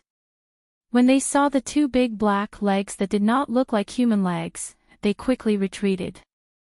They actually retreated in the direction of Tangua. Seeing this, Qing Heng sneered in his heart. These 2 people were really funny. State Preceptor, are you a demon? Page Yarin covered her chest with a look of disbelief. It turned out that the state preceptor who brought her to get rid of Tangua, the carp demon, was a demon. This was really a big blow to her. She had always been very intelligent, but she was actually fooled by a demon. Needless to say, she must have been tricked by the other party. Tangua glanced at her. Not only is he a demon, he also tricked us. Bantai felt that something was wrong. He quickly used his life-saving means to escape in an instant. A pool of blood appeared on the spot. Bantai's figure disappeared without a trace. Page Yarin opened her mouth and looked at Tangua. Tangua explained, speaking of which, I stayed in the capital for a while and was about to leave. If he hadn't stopped me when I was not far from the capital and told me that Su Lang wasn't dead, there wouldn't have been so many problems. So, he planned all of this. Page Yarin recalled everything that had happened before. If it wasn't for Bantai's provocation, she wouldn't have been so bold as to deal with spiritual monsters. Also, it was the other party who told Tangua that her husband was still alive. Later on, when the prince consort was taken away, the other party suddenly appeared again. It must have been his plan. Page Yarin's expression turned ugly. She did not expect to be fooled by a monster. Tangua waved her hand, and 2 golden ropes on the ground fell into her hands. This is not something a monster like him can have. If it weren't for my high cultivation, I might have been tricked. Tanghua threw the 2 demon binding ropes to Su Shi and Page Yaran. Take it. Although it can't bind me, it's more than enough to bind a monster like Bantai. Now that he has used up his life force to escape, I'm not afraid. However, you are all mortals. There's no guarantee that he will come to settle the score with you later. Originally, Page Yaran was unwilling to take this thing. However, when she heard Tanghua say that Bantai would come back to settle the score with them in the future, she quickly tightened her grip on the demon binding ropes. Why did he scheme against us? Tanghua shook her head. I don't know. These things at the scene are not ordinary. They are not something a little monster like him can take out. Perhaps he was instigated by someone else. Translator, Atlas Studios Editor, Atlas Studios Translator, Atlas Studios Editor, Atlas Studios want to chat with more like-minded people about.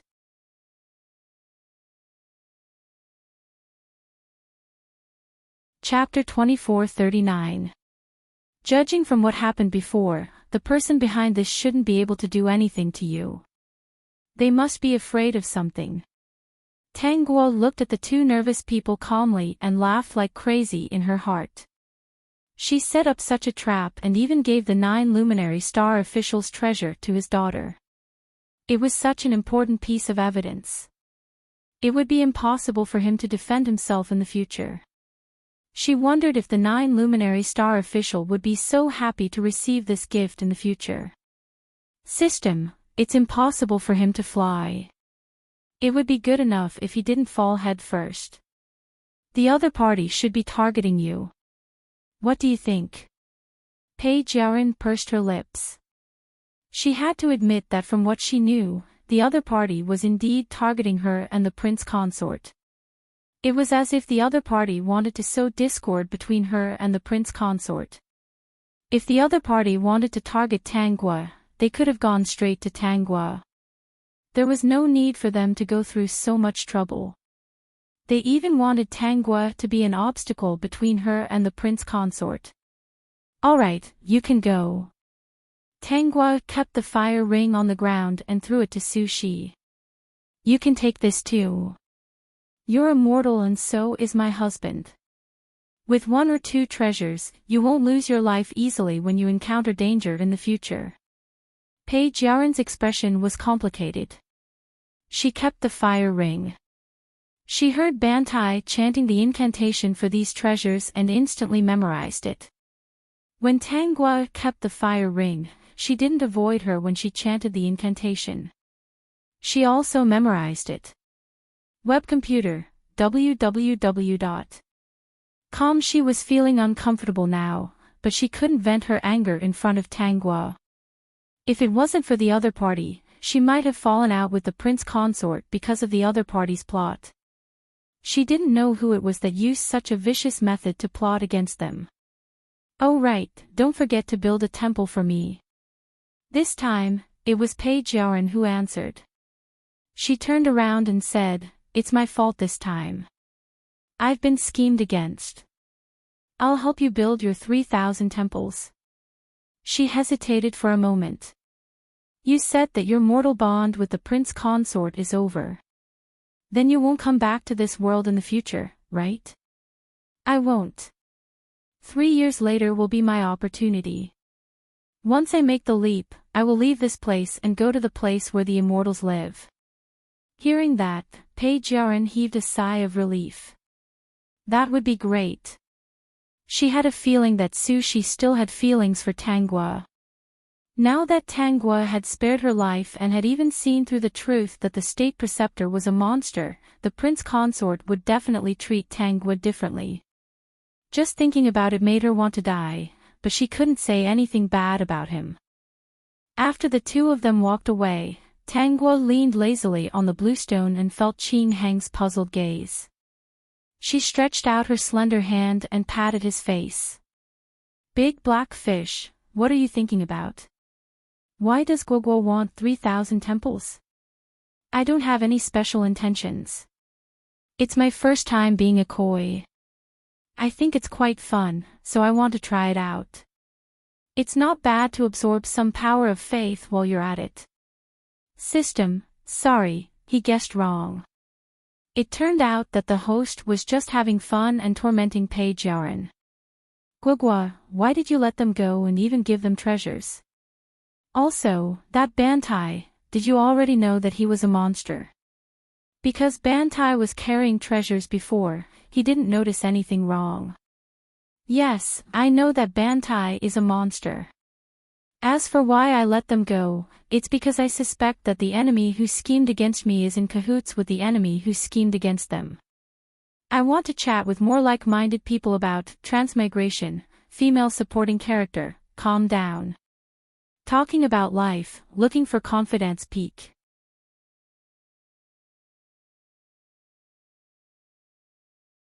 Chapter 2440. What do you mean? Qin Heng knew that Tanggua had a very powerful enemy. Tanggua sat up, recalled a little, then said, I was originally cultivating in this place, but one day, while I was cultivating, I suddenly felt a powerful aura coming here.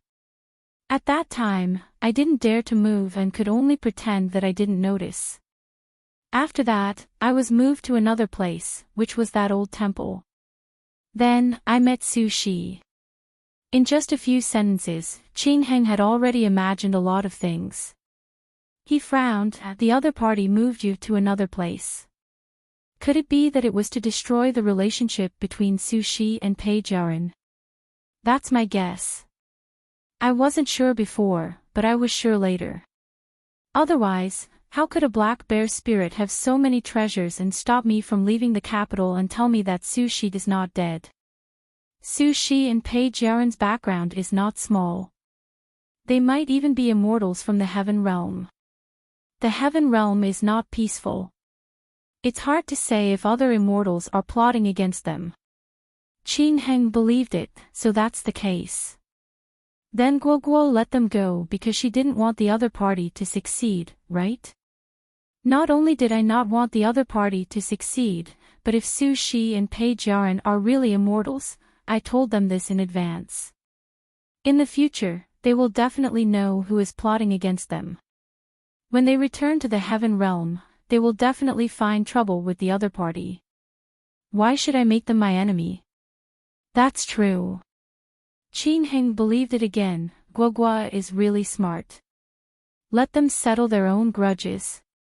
We will just watch from the side and take the opportunity to throw a few knives. But Su Shi and Pei Jiaran are not good people either. One of them betrayed Guogua and the other wants to kill Guogua. Then, I will curse them to both suffer. System, alright, you have the final say. Who asked you to be the host's fish? Actually, things like curses are like blessings. You can say a few sentences when you have nothing to do. In the future, if you add magic power to it, it will be more effective. Qin Heng, I will try. System, this is bad. Heavens, you are tricking the fish again. Not only did you trick it for a while, you want to trick it for a lifetime. After Su Shi and Pei Jiaran returned, they were summoned by the emperor the next day. They said that he dreamed of the koi god. The two of them thought about it and realized that this was Tanggua's doing. But none of them thought of exposing it, indicating that they also dreamed of the koi god. Su Shi also told the emperor that the imperial preceptor was a monster, a black bear spirit. Their return was all thanks to the koi god in the dream.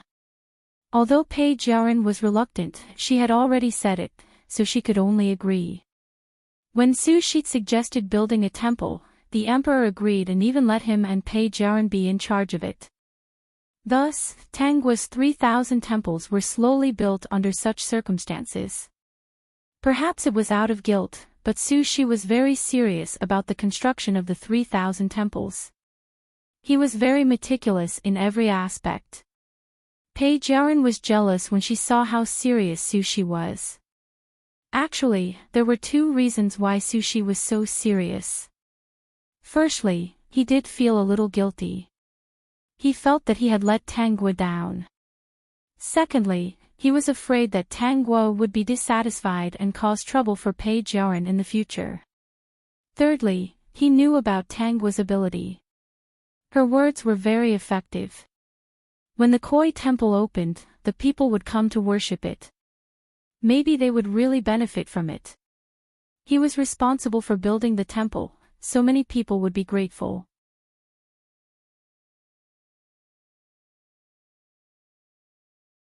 Chapter 2441. In a short span of 2 years, Tang Guo's 3,000 Koi temple had been completed. When the first temple was completed and open to the public, she sent her consciousness into the sculpture of her original body. Naturally, Qing Heng also sent a trace of his consciousness into the black sculpture beside him. If Guo Guo had not said that he was her guardian, he really wanted to smash this sculpture. It was really unlike him. It did not bring out his handsomeness at all. But seeing how happy Tang Guo was, Qing Heng was no longer angry. Since she liked to play, he would play with her.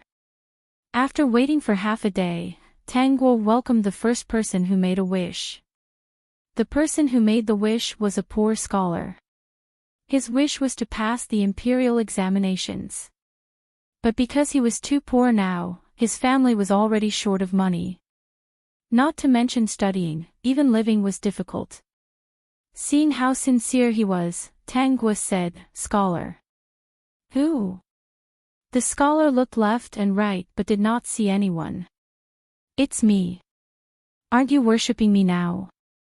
I see that you are very sincere and I am touched." The scholar really wanted to rush out of the door. Then, he carefully raised his head and saw that there was a pair of especially beautiful eyes on the Koi goddess statue. He did not dare to look and hurriedly knelt down. "Koi goddess, please show this student the way. Who else is in your family? There is an old mother at home. Do you usually work?" The scholar was stunned. This student has to study every day, so you are eating ready-made food?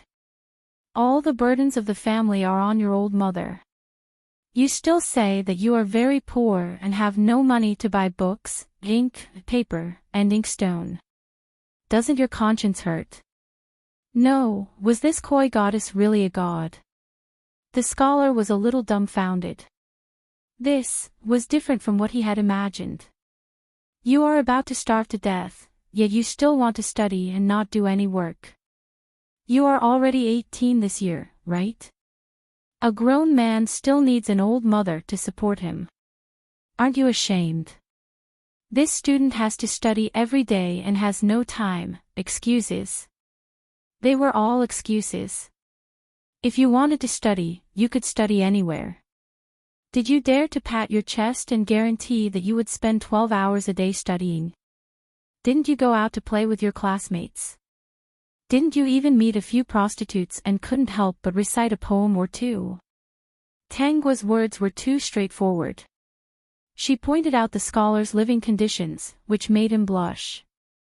"Scholar, this great god will show you a bright path. You can bring books with you to read at any time. At the same time, you can help your old mother with some chores and get through this winter. In any case, you're still a young and strong lad. It's not like you're going to take someone's life if you do some work.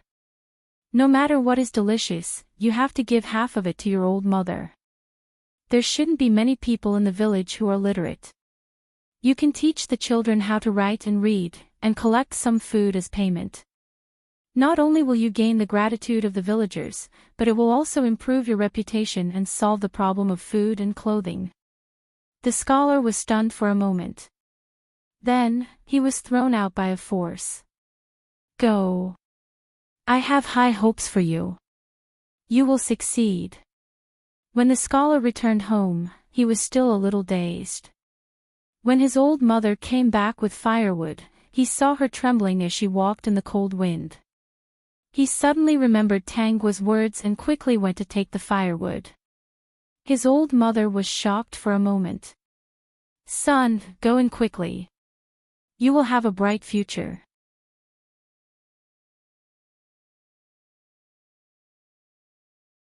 Chapter 2442. How can you do such menial work? The old mother tried to snatch the firewood back. This time, the scholar didn't let go. Instead, he took the firewood inside.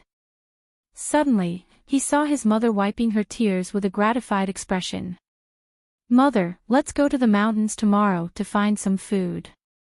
After a few days, I want to ask the people in the village, which family's child wants to learn to read." Later, Tang Guo met many people who wanted to make a wish. "You're already an adult. Don't think about reaping without sowing. If you don't put in your own effort, it's impossible to expect a pie from the sky. But I'm sure that if you start working hard today, you'll succeed in the future. If you're sick, go get some medicine. Remember to find a doctor with a good reputation. I think Dr. Yu from the east side of the city is good. He's kind-hearted and has good medical skills." Over the past year, Qin Heng and the system have been watching Tang Guo's operation with amazement. The most important thing was that when the common people mentioned the Koi god, they would praise her. "You also believe in the Koi god? She's really accurate. She said that I'll succeed, and I really did succeed. Last time, I begged the Koi god to cure my son's illness. She recommended Dr. Yu from Bosch Chen's family. My son's illness was cured in 2 days. Koi god, you're really too accurate. Whatever you say comes true. Also, last time, I came to ask for directions. I wanted to deliver a batch of goods to the capital. The Koi god actually gave me a map with a road map on it. She also gave me 4 words, have a safe journey." A middle-aged man said with a smile, "Originally, when we go to the capital from here, we often encounter bandits. But that time our convoy really reached the capital safely. Nothing happened when we came back. Therefore, the Koi god was really accurate. However, if you asked her to give you gold or silver, she would say that you're already an adult. If you want to get something in return without putting in effort, that's a fool's dream. You should use your own hard work to get the gold and silver. Of course, if you want a few blessings of peace and prosperity, she wouldn't be stingy." In just a year, Tang Guo could feel the power of faith pouring into her body. The statues that she had once lived in all had traces of consciousness. Even if she wasn't there, as long as they sincerely asked for help, they would receive blessings. At this point, she was already the Koi god that everyone in the world believed in. Many people even secretly made small statues of her and placed them at home. They would take them out to worship during festivals. On this day, Tang Guo and Qin Heng opened their eyes at the same time and looked at each other. "Guo, the dragon gate is open. Let's go then." Tang Guo stood up. She had been waiting for this day for a long time. She wondered how the black bear spirit was doing. With his narrow-mindedness, he would definitely not let Sushi off. He just didn't know if the 9 Brilliant Star official knew about the black bear spirit being heavily injured. Regardless of whether he knew or not, the black bear spirit would definitely not let Sushi and his companion off. Tang Guo and Qin Heng were already heading towards where the dragon gate was opening. After the black bear spirit escaped back then, he really hated Tang Guo and the rest. However, he knew that he couldn't defeat Tang Guo. The mysterious person behind her wouldn't care about his life or death. Now, he couldn't kill Tang Guo. But how could he not have any means to deal with 2 mortals? Therefore, after a few years of recuperation, he secretly returned to the capital.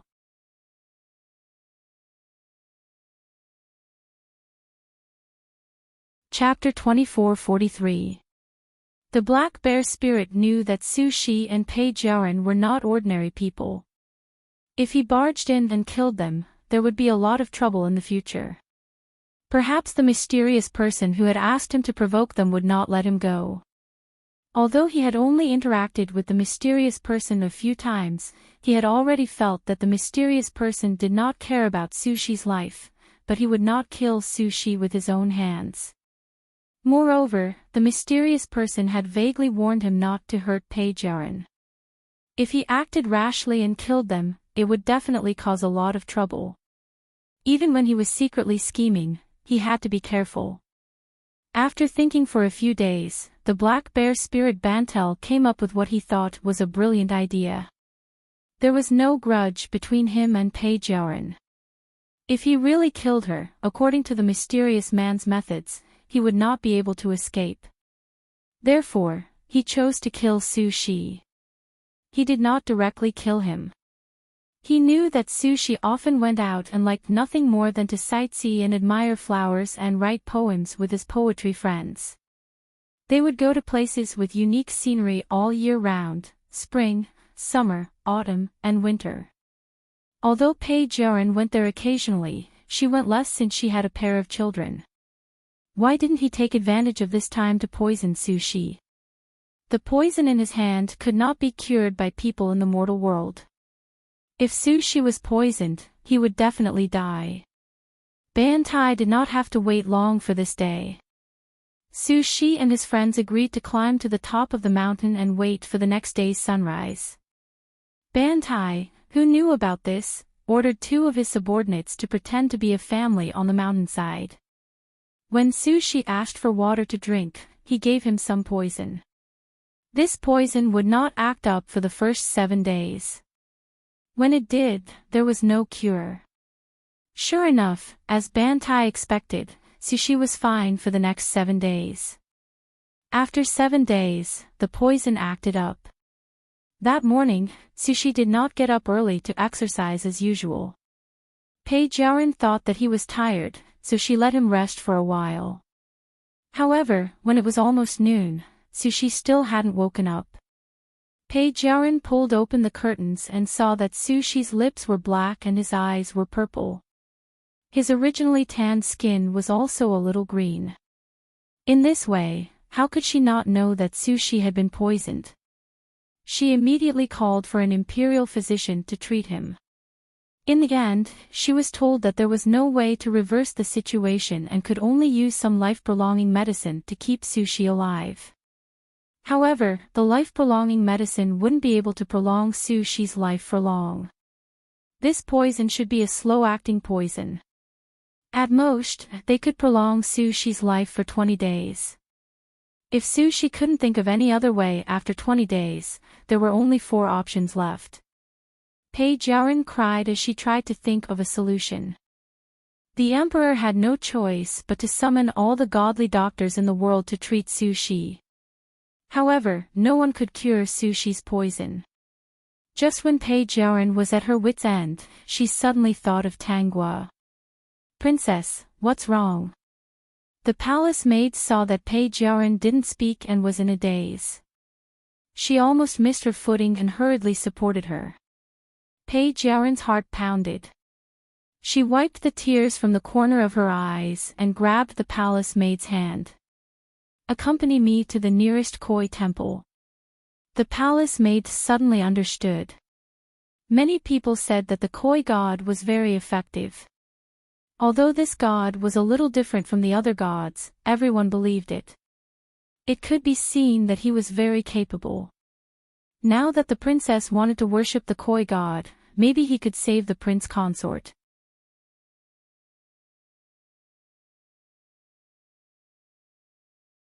Chapter 2444. Pajarin hurried to the nearest koi temple and chased the others out. She closed the door of the temple and stayed inside. She stared at the statue of Tangguo for a long time. Even if she was unwilling, she never thought that she would lower her head in front of her. However, if no one helped the prince consort detoxify this time, he would really lose his life. In front of her life, nothing else was important. Therefore, she immediately knelt down in front of the statue of Tangguo. "If you see it, please come out and see me. The prince consort is about to die." The statue did not respond. Pajarin bit her lips and kowtowed to the statue. "Great koi god, your daughter, Pajarin, requests to see you." If the other party still did not appear, Page Yarin had no other choice. After waiting for a long time, when she was in despair, a ray of light suddenly appeared on the statue. She felt something and quickly raised her head.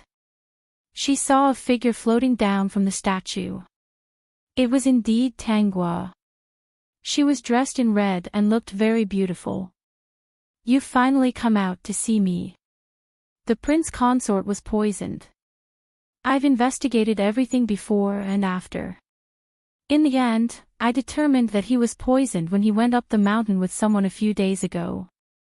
Later, I sent people to investigate that place and found that there was no one at the place where the prince consort stayed.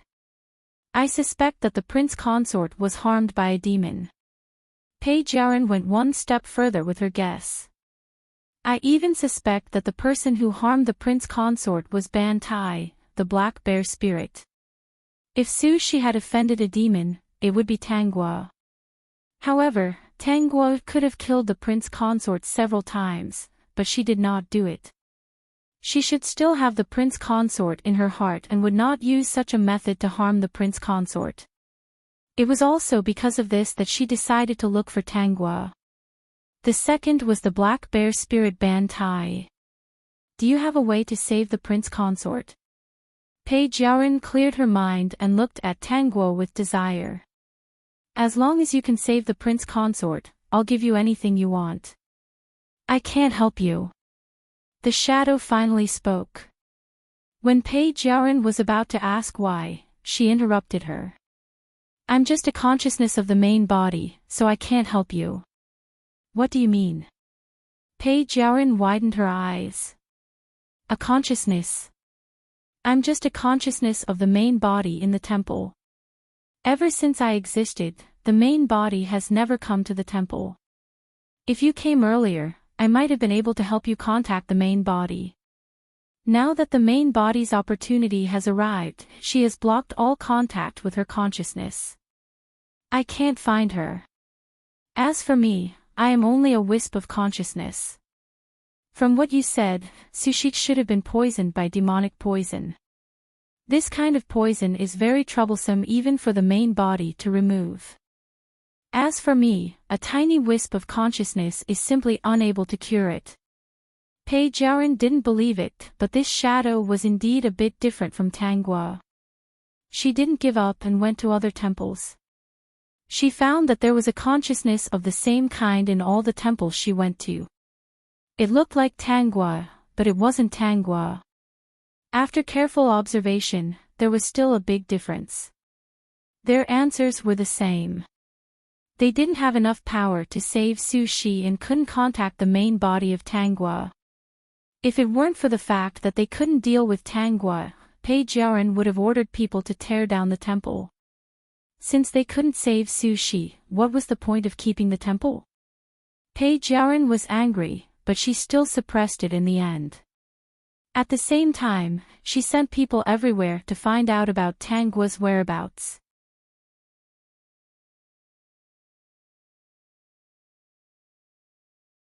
Chapter 2445. As time passed day by day, she was in despair. Pass down the order. If the prince consort dies, go and tear down the Koi temple. Page Yarin looked at the unconscious Su Shi and made a decision. If the prince consort died, then what was the point of keeping the Koi temple? The palace maids and eunuchs were terrified. That was the Koi god that everyone worshipped. If the princess ordered people to do such a thing, wouldn't it anger the people? What are you waiting for? Why aren't you following my orders? If the prince consort never wakes up, then bring people to tear down the temple. Page Yarin guessed that those temples were definitely beneficial to Tanghua. Since she wasn't willing to save the prince consort, then she would tear down the other party's temple. Anyway, these temples were built by her. If they were destroyed, then so be it. After all, the prince consort was gone. Yes, Your Highness. Tanghua didn't know about these things. She didn't keep an eye on this place at all times. Even if she knew, she wouldn't care. The existence of the temple was indeed beneficial to her, but she didn't have to have it. If Pei Jiaoren really tore down the temple, she would be in trouble. Don't underestimate the people's faith. Now, who knew how many people believed in her, the koi god? Even if there were no more temples, they would secretly build them. They would silently believe in her and make some statues of her to place in their homes. If Pei Jiaoren killed them all, it would only cause their dynasty to lose the people's hearts. That would be interesting. Time passed day by day. Su Shi's life force became weaker and weaker. Pei Jiaoren sat beside him and became more and more anxious. If she didn't send her children to the palace, she wouldn't know how to explain it to them. She hadn't slept for a few days. Suddenly, she dozed off and actually had a dream. A tall and sturdy figure appeared in front of her. It didn't look simple. She couldn't see the other person's face clearly, but her intuition told her that the person who appeared in her dream wasn't simple. Do you want to save Su Shi? Pei Jiaoren knew that it was a dream. Her mind was very clear. In that situation, it was impossible for her to really fall asleep. How could she dream? Recently, she would wake up as soon as she closed her eyes. He is my son-in-law, my husband. Of course I want to save him. All right, you didn't find the wrong person before. That carp spirit can indeed save Su Shi, but she has a great opportunity now. You can't find her, and she's very far from the capital. Even if you find her, Su Shi might die if you rush back. The person who appeared in Pei Jiaoren's dream was none other than Military Star. He felt that after being tormented for so long, he really couldn't bear it. Su Shi was his son after all. Didn't he just like a woman? Even if this woman was an official of the 9 luminary stars whom he didn't like, it wasn't his fault.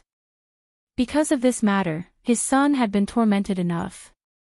That old bastard, the 9 brilliant star official, gave his son a beautiful carp demon and told the black bear demon to sow discord. Every time, it was his son who suffered. This made him a little unhappy. If the other party didn't want the 2 little ones to succeed, then he would let the 2 little ones pass through this tribulation. Thinking about how ugly that old bastard's face would be when the tribulation ended, he was very happy. And that carp demon was sent by the 9 brilliant star official to seduce his son. This time, Su Shi was in danger. She should be the one to save him.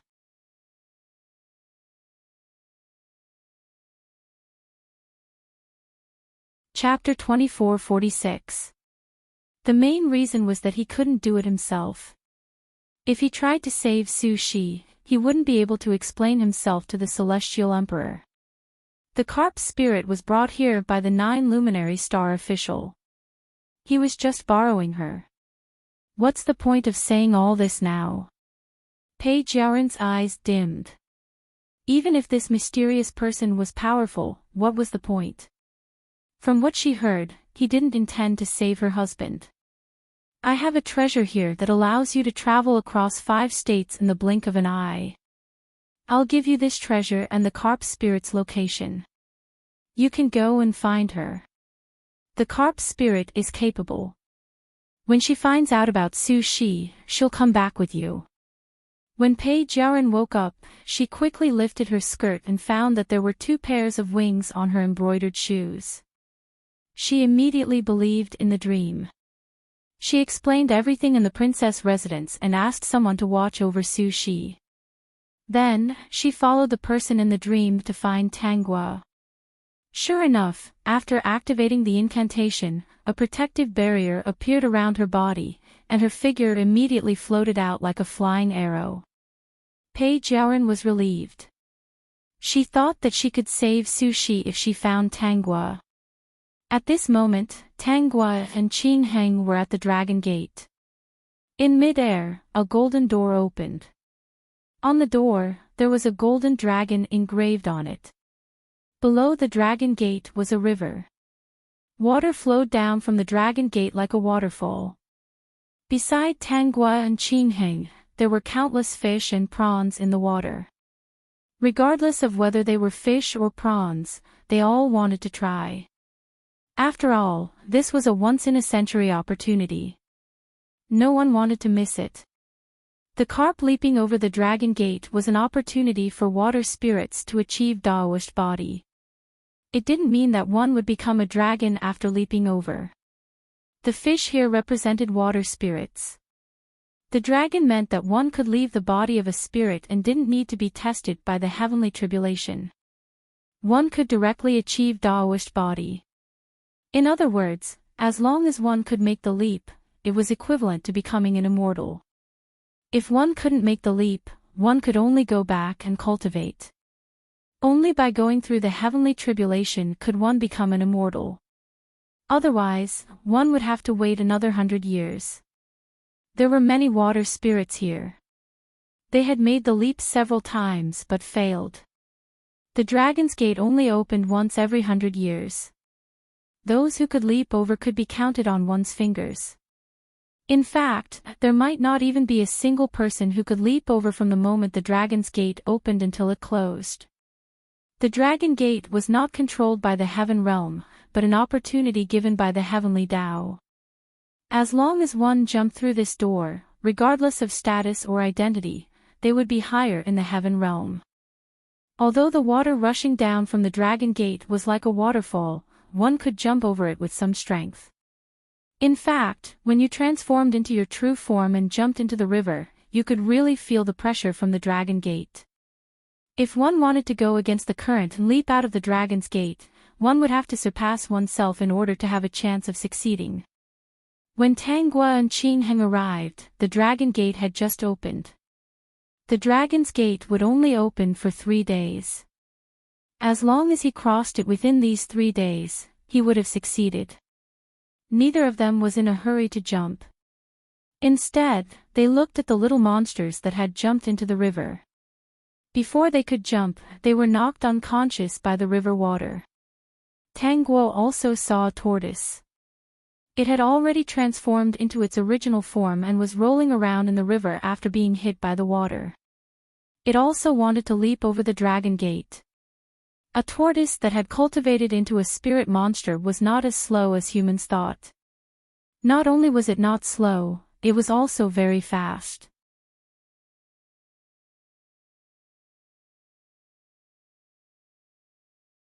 Chapter 2447. The 1,000-year-old tortoise went against the current and was about to leap over the dragon's gate. Suddenly, the waterfall changed. The water, which was like a piece of cloth, slapped the 1,000-year-old tortoise's body. He saw that the situation was not right.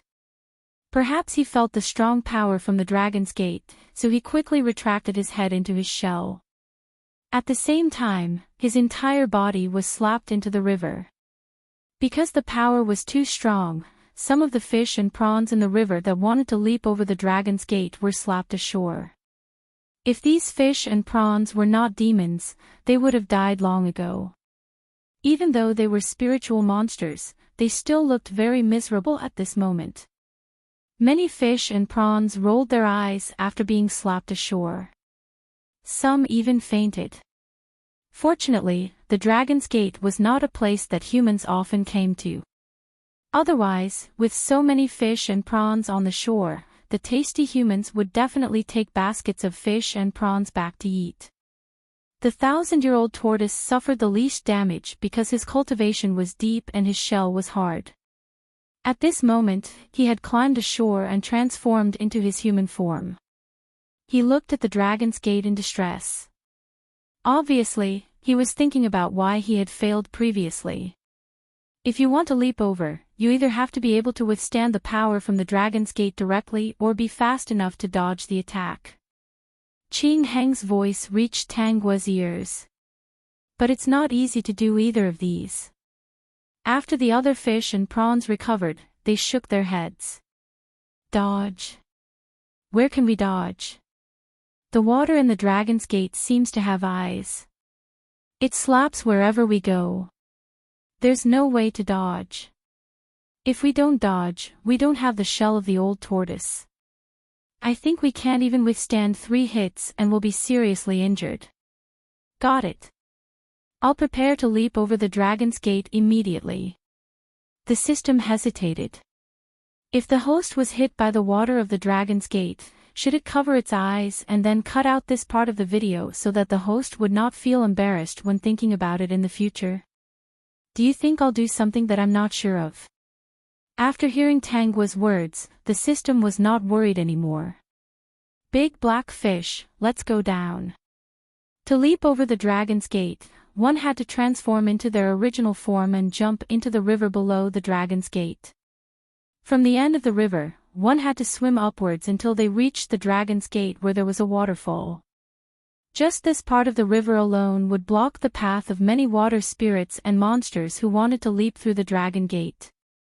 Do you remember what I told you before? Qing Heng was stunned for a moment before he nodded. Yes, I've already prepared everything. He really didn't expect that Guoguo wanted Pei Jiaoren to build a temple for her because of the dragon's gate. Although with their strength, the probability of jumping over was still very high, Guoguo's method was basically 100% certain that they would be able to jump over. Pei Jiaoren saw the golden dragon gate in the sky from afar. She was also shocked when she saw the waterfall pouring down from the sky. It turned out that there was such a miraculous sight in the world. Thinking of what the mysterious man said in her dream, she hurriedly urged her magic weapon to run in that direction. Once Tanguo leaped over the dragon gate, she would miss the opportunity to save the prince consort, so she had to be faster.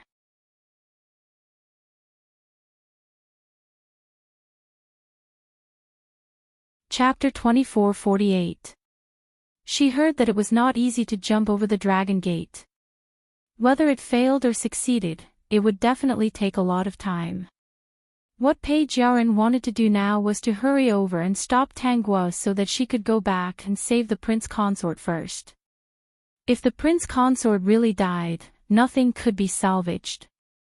And didn't the dragon gate open many more times? She would use all kinds of treasures to exchange with the other party as long as she could save the prince consort. If the other party still had feelings for the prince consort, Pei Jiaoren gritted her teeth and agreed.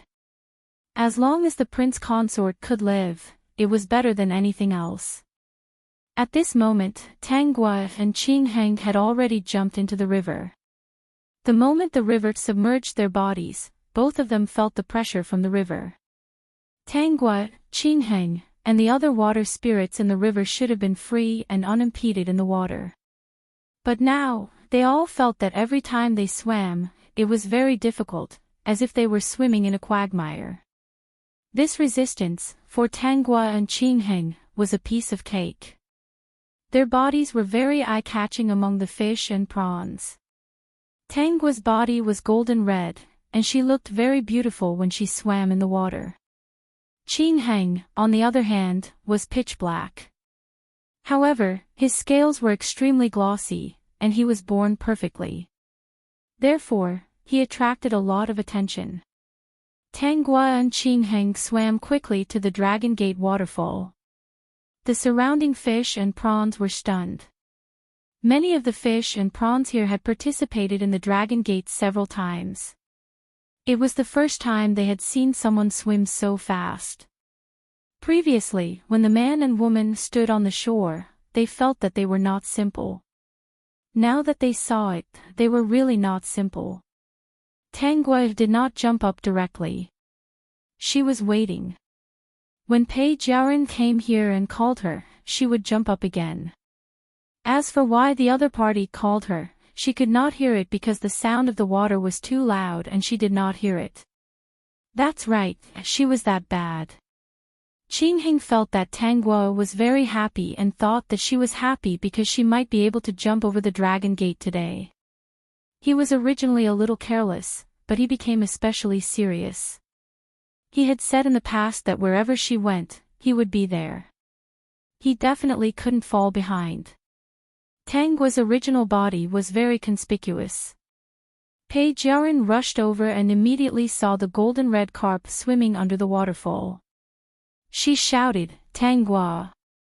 As soon as he finished speaking, the golden red carp and a black carp that had been swimming under the waterfall jumped up to the top of the waterfall. At the same time, the vertical waterfall of the Dragon Gate seemed to have developed intelligence and branched out to obstruct their advance. At this moment, an inconceivable scene occurred. With Tanggua as the center, countless golden red carps appeared around her. They looked exactly like her, and all of them rushed toward the Dragon Gate. Not only that, but there were also many black carps leaping towards the Dragon Gate like Qingheng himself. All the fish and prawns were stunned. Pei Jiaran was so shocked that she lost her voice. She ran over awkwardly and shouted Tanggua's name. She even said that Sushi was poisoned and asked her to go back and save her. However, her voice was almost hoarse, but Tanggua did not seem to hear her. Tanggua, come back. The prince consort is about to die. Even if you jump over, won't you be sad and regret it when you know that the prince consort is dead in the future? Tanggua, can you hear me? Peek.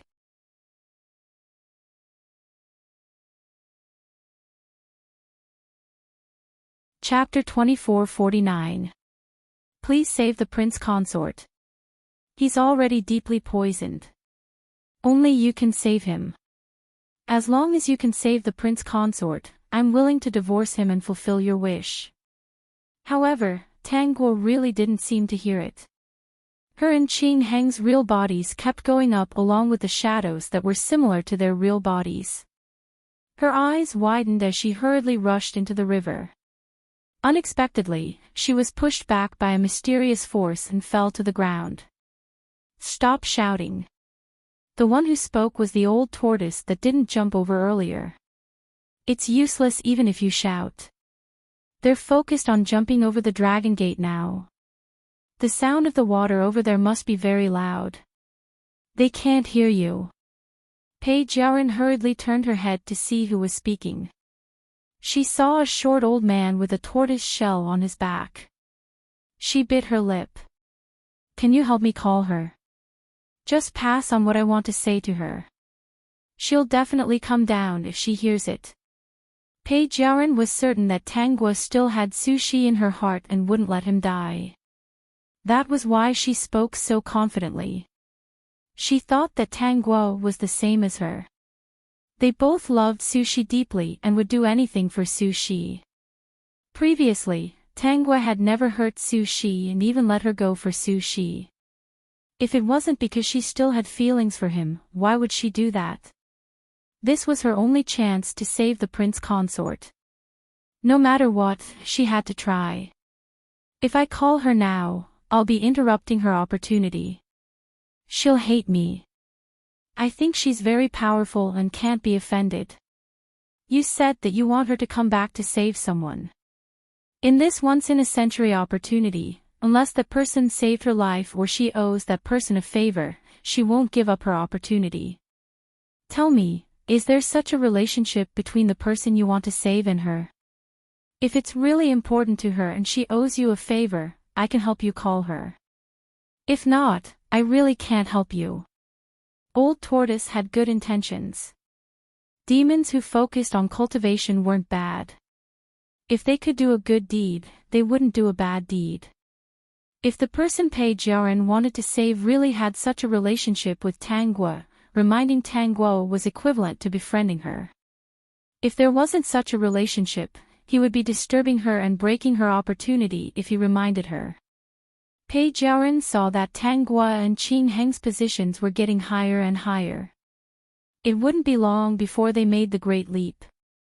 Although she knew that Sushi didn't owe Tanggua, if it wasn't for Tanggua's appearance, Su wouldn't be able to pass the imperial examinations. She still steeled her heart and said, she owes my husband a favor. Elder, please help me call her.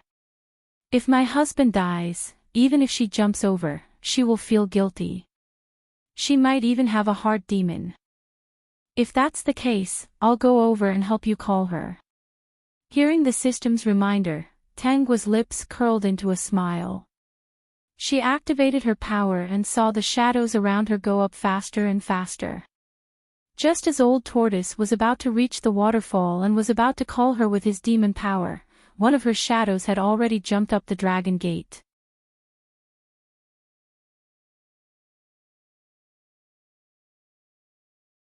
Chapter 2450. At that moment, her entire consciousness was thrown into the shadow. Her body teleported and landed on the shadow. The pressure on her body dissipated and a celestial voice sounded in her ears. Her body was also covered by a magical power that seemed to be transforming her body. "Big black fish, come up quickly," she shouted. Qin Heng also used her method. When one of his shadows jumped onto the dragon gate, he put all his consciousness into the shadow. His body instantly teleported up and jumped onto the dragon gate as well. Both of them turned into human forms and walked into the dragon gate hand in hand. The fish, shrimp, and Page Yaren below were stunned. They were just in the middle of the waterfall. How did they go up in an instant? Old Tortoise, who originally went to call Tanghua, saw all of this. He closed his eyes and retracted his head into his shell. He actually started to comprehend. His body fell into the river and let the river water splash on his body. Page Yaren came back to her senses and collapsed on the spot. So that's how it is. After a while, Old Tortoise jumped out of the river and went straight to the dragon gate. He did not forget to turn around and say to Page Yaren, "If Old Tortoise can go up this time, I will definitely pass on your words to her. Wait for a while." Page Yaren, who was originally in despair, had hope again. She stood up and stared at Old Tortoise. This time, when Old Tortoise climbed to the middle of the waterfall, countless shadows suddenly appeared around him. Although they were not as good as Tanghua and Qin Heng, the shadows around Tanghua and Qin Heng were actually some of the consciousness in the temple. She only took away the consciousness of the shadows in some remote places. She did not touch the consciousness of the places where the incense was particularly strong. Because of the power of faith, her body could be instantly thrown into the consciousness of the shadows at any time. This time, she had used this method to easily leap over the dragon's gate. The power of the dragon gate to attack those who jumped over the dragon gate was based on their own power. However, her shadows did not have any power. As long as one of her shadows jumped onto the dragon gate, she could instantly teleport up. She had been thinking about this kind of cheating method for a while. When Qin Heng heard this method, he was also stunned. Later on, he thought that the dragon gate didn't say that he couldn't use this method. As long as he could leap up, wouldn't it be a display of strength? In the end, he used the method that Tanghua taught him with a clear conscience. However, what Tanghua didn't expect was that Old Tortoise, who was especially smart, had also learned something. Even though he was in a sorry state, the Old Tortoise still used half of his demonic power to jump up. Tanghua was talking to Qin Heng. Suddenly, she saw something falling from afar. Qin Heng quickly pulled her away to avoid it. Old Tortoise fell back to its original position and struggled for a while before reverting to his original form. There were many wounds on his face. His strength was not as strong as Tanghua's, so it took him a lot of effort to conjure those virtual consciousnesses. Fortunately, he managed to make it out safely. When he landed on the ground, his body was covered by a mysterious power, and his wounds were slowly healing. When he saw Tanghua, he quickly tidied up his clothes and bowed to Tanghua with a sincere expression. "Thank you, fellow Daoist." Tanghua pondered for a moment and understood. "You're welcome. You have a good comprehension ability. Fellow Daoist, there's a woman from the mortal world below who seems to be looking for you. It seems that someone is dying. She also said that the person has done you a favor and wants you to save her." When Tanghua heard that, she remembered that the system said that Page Yaren had deceived this silly Old Tortoise. If the Old Tortoise hadn't been deceived, he wouldn't have come to the bottom of the waterfall. If he hadn't come here, he wouldn't have been able to comprehend all this at a close distance. No one in the mortal world has done me a favor, but there was once a mortal bond. It wasn't that she did me a favor. On the contrary, I helped her a lot. Seeing Tangua's half-smile, Old Tortoise immediately understood. He glanced behind him angrily. She lied to me. He was kind enough to risk his life to call Tangua. Fellow Taoist tortoise, don't worry about this. You've profited from a disaster. Let's go to the heavenly realm now. She didn't want to go back and see Pei Jiaran crying. Anyway, so she wouldn't really die. It was wishful thinking for her to waste her demonic power to save him. Didn't Su Shi have his father? Let his father save him. He only knew how to scheme against little demons like them. Fellow Taoist, you're right. Old Tortoise immediately understood and was no longer upset about being deceived. He hurriedly followed behind Tangua, thinking that following her would be especially promising. Fellow Taoist, why don't we go together? We can take care of each other.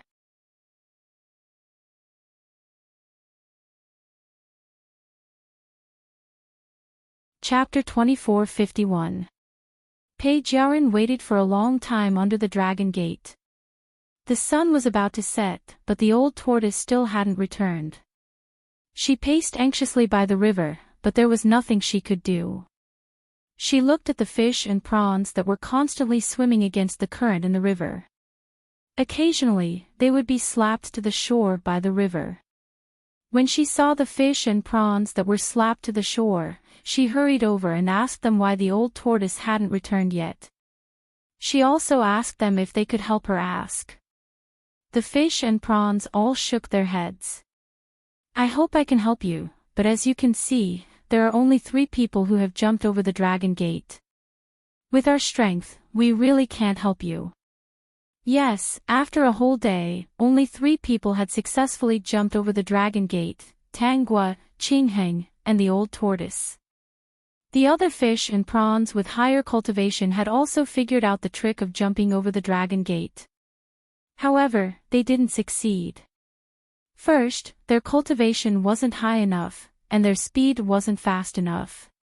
Even if they were shadows, they would be attacked by the dragon gate. With their strength, they couldn't create more than 10 shadows. It took a lot of demonic power to create 10 shadows, and they couldn't use demonic power to protect themselves and the shadows. In the end, they came to a conclusion.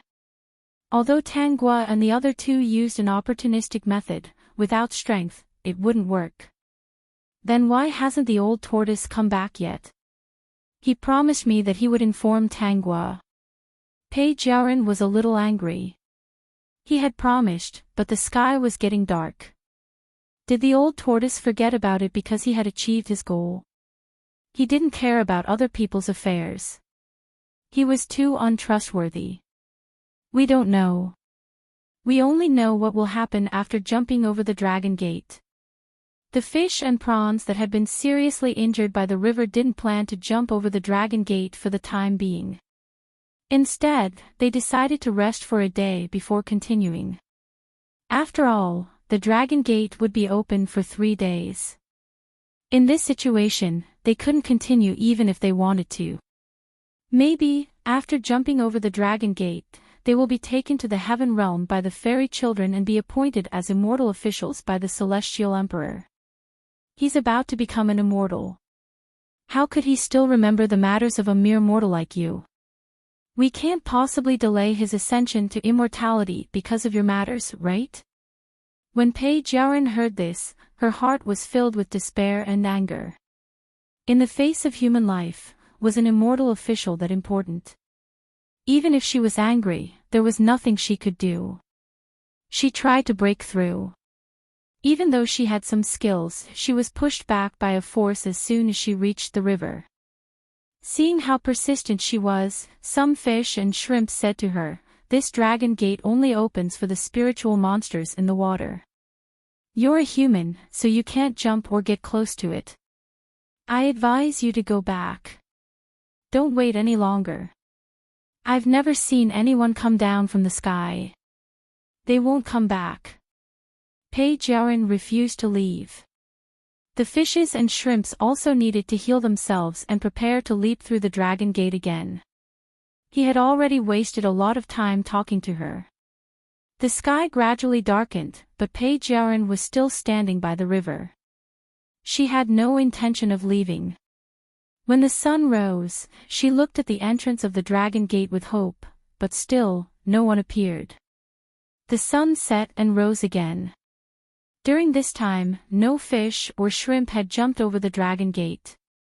However, the number of fish and shrimps that had been trying to jump over only increased. Even if they knew that they might fail.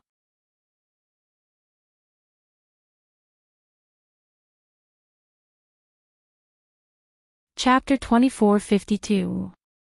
As far as they knew, every time the dragon gate opened, there would only be 1 or 2 fish and prawns that could jump over.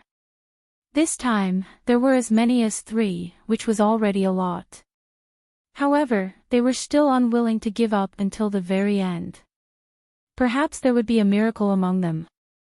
Until the sun set on the hillside, the river that was originally flowing rapidly was actually flowing backwards towards the dragon gate in the sky from the end of the river.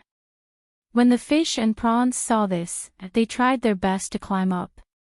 However, at the waterfall, a wave came crashing down, pushing all the fish and prawns to the banks. The water surged from the ground to the sky. In the blink of an eye, the river from before had disappeared without a trace. There was no water at the entrance of the dragon gate. A ray of light shone down from above. The ground that was originally rushed over by the river gradually had some short grass and tall trees. Under Page Yarin's shocked gaze, the dragon gate closed. She looked at the lush trees in front of her and rubbed her eyes. She still could not believe that there was a rushing river here before. Why did it suddenly disappear and turn into trees?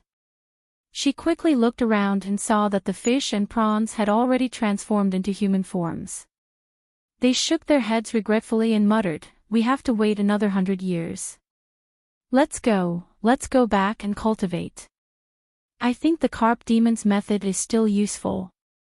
Why don't we go back and ponder for 100 years? Maybe we can jump over next time." As for the fishes and prawns that were unable to transform, they were taken away by those who could transform. Page Yarin looked at the sky again. At the place where the dragon gate had appeared before, there were only 2 white clouds floating there. She did not know if it was because the dragon gate had appeared here before, but the 2 white clouds were exceptionally white. The air here was also very fresh. The trees and grass under the clouds seemed to be greener than elsewhere. However, she was not in the mood to look at these beautiful scenery. Now that her mind was in a mess, she suddenly felt resentful. She gritted her teeth and finally activated her Dharma artifact and rushed back. The prince consort did not have much time left. Since she could not find Tangua, she might as well go back and have another dream. She did not know if she could still dream of that mysterious person. The other party must be a very powerful person, perhaps an immortal. Thinking of this, Page Yarin felt a little vexed. She thought she was smart, but why didn't she think of asking that immortal to cure the prince consort's poison? Why did he have to look for Tangua? In her frustration, Page Yarin hurried back to the capital and arrived at the princess' residence within a few hours. "How is the prince consort?" "Your Highness, the prince consort still hasn't woken up. The imperial physician came and said that if we don't think of a way, the prince consort only has 1 day left to live." "Got it." Page Yarin did not dare to delay any further. She only went to take a look at Su Shi before returning to her room. She lay down with her clothes on and tried her best to fall asleep.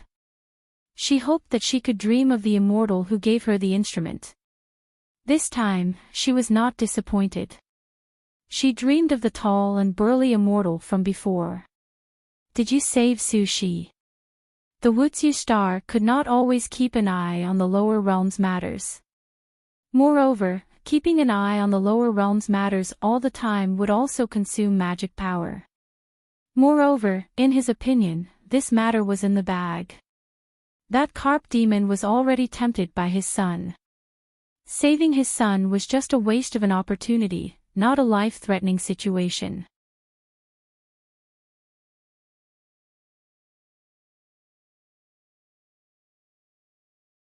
Chapter 2453. If it wasn't for the fact that he couldn't directly intervene, she wouldn't have come. Moreover, she was sent by the 9 brilliant star official to his son's side. She should be the one to solve everything. I was one step too late. When I arrived, Tanguo was about to leap onto the dragon's gate. I couldn't stop her and could only watch as she leaped onto the dragon's gate. Pei Jiaran said angrily. Later on, an old turtle promised me before he leaped onto the dragon's gate that he would inform Tanguo about the prince consort's trouble. However, he didn't come down after he leaped onto the dragon's gate. So, immortal elder, can you save my prince consort? Pei Jiaran bit her lip and pleaded, other than asking for your help, I can't think of anyone else who can save my prince consort.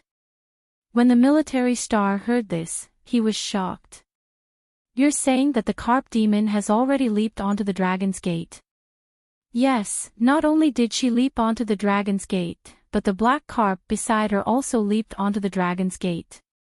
The old turtle must have comprehended something from her method of leaping onto the dragon's gate and succeeded in the end. The reason why Pei Jiaran was so clear was because she had her own plans.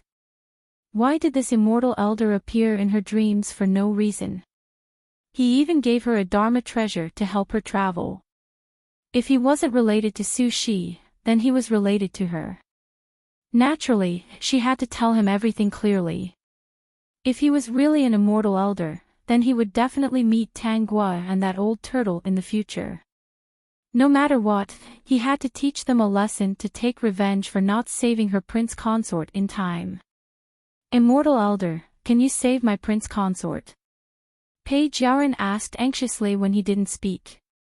The military star official was helpless.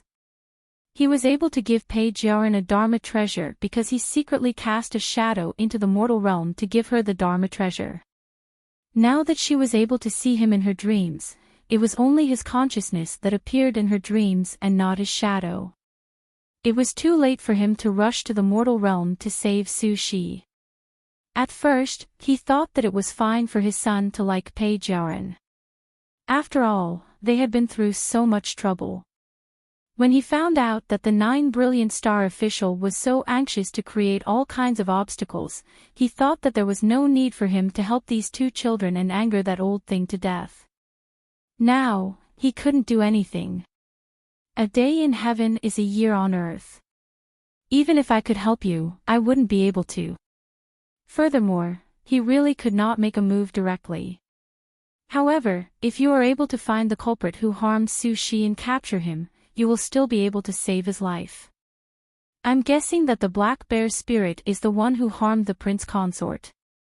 However, he has never shown himself since he harmed someone. I don't know where to find him either. Immortal elder, is it because someone has a grudge against me that they sent that black bear spirit to expose me and the prince consort? This. I can't do anything about it. You'll know in the future. In fact, Military Star was furious, but he couldn't show it in front of Pei Jiaran. Immortal elder, please. Pei Jiaran wanted to say something, but Military Star had already disappeared from her dream. She was startled awake. At the same time, she heard chaotic footsteps coming from outside. Your Highness, it's not good. Prince Consort, Pei Jiaran didn't have time to think too much and hurriedly ran to see Su Shi. The imperial physician was beside Su Shi, holding his wrist and shaking his head. When he saw Pei Jiaran, he hurriedly knelt down with a terrified expression. Your Highness, the Prince Consort is all ready. Your Highness, my condolences. You're tuning into the LoveLore Library YouTube channel. We're so grateful for your support and don't forget to subscribe to join us on this incredible journey through captivating stories. Your generosity through donations truly makes a world of difference, as it's the primary source of revenue that allows me to expand and enhance this channel for you. Thank you from the bottom of my heart for being a part of this adventure.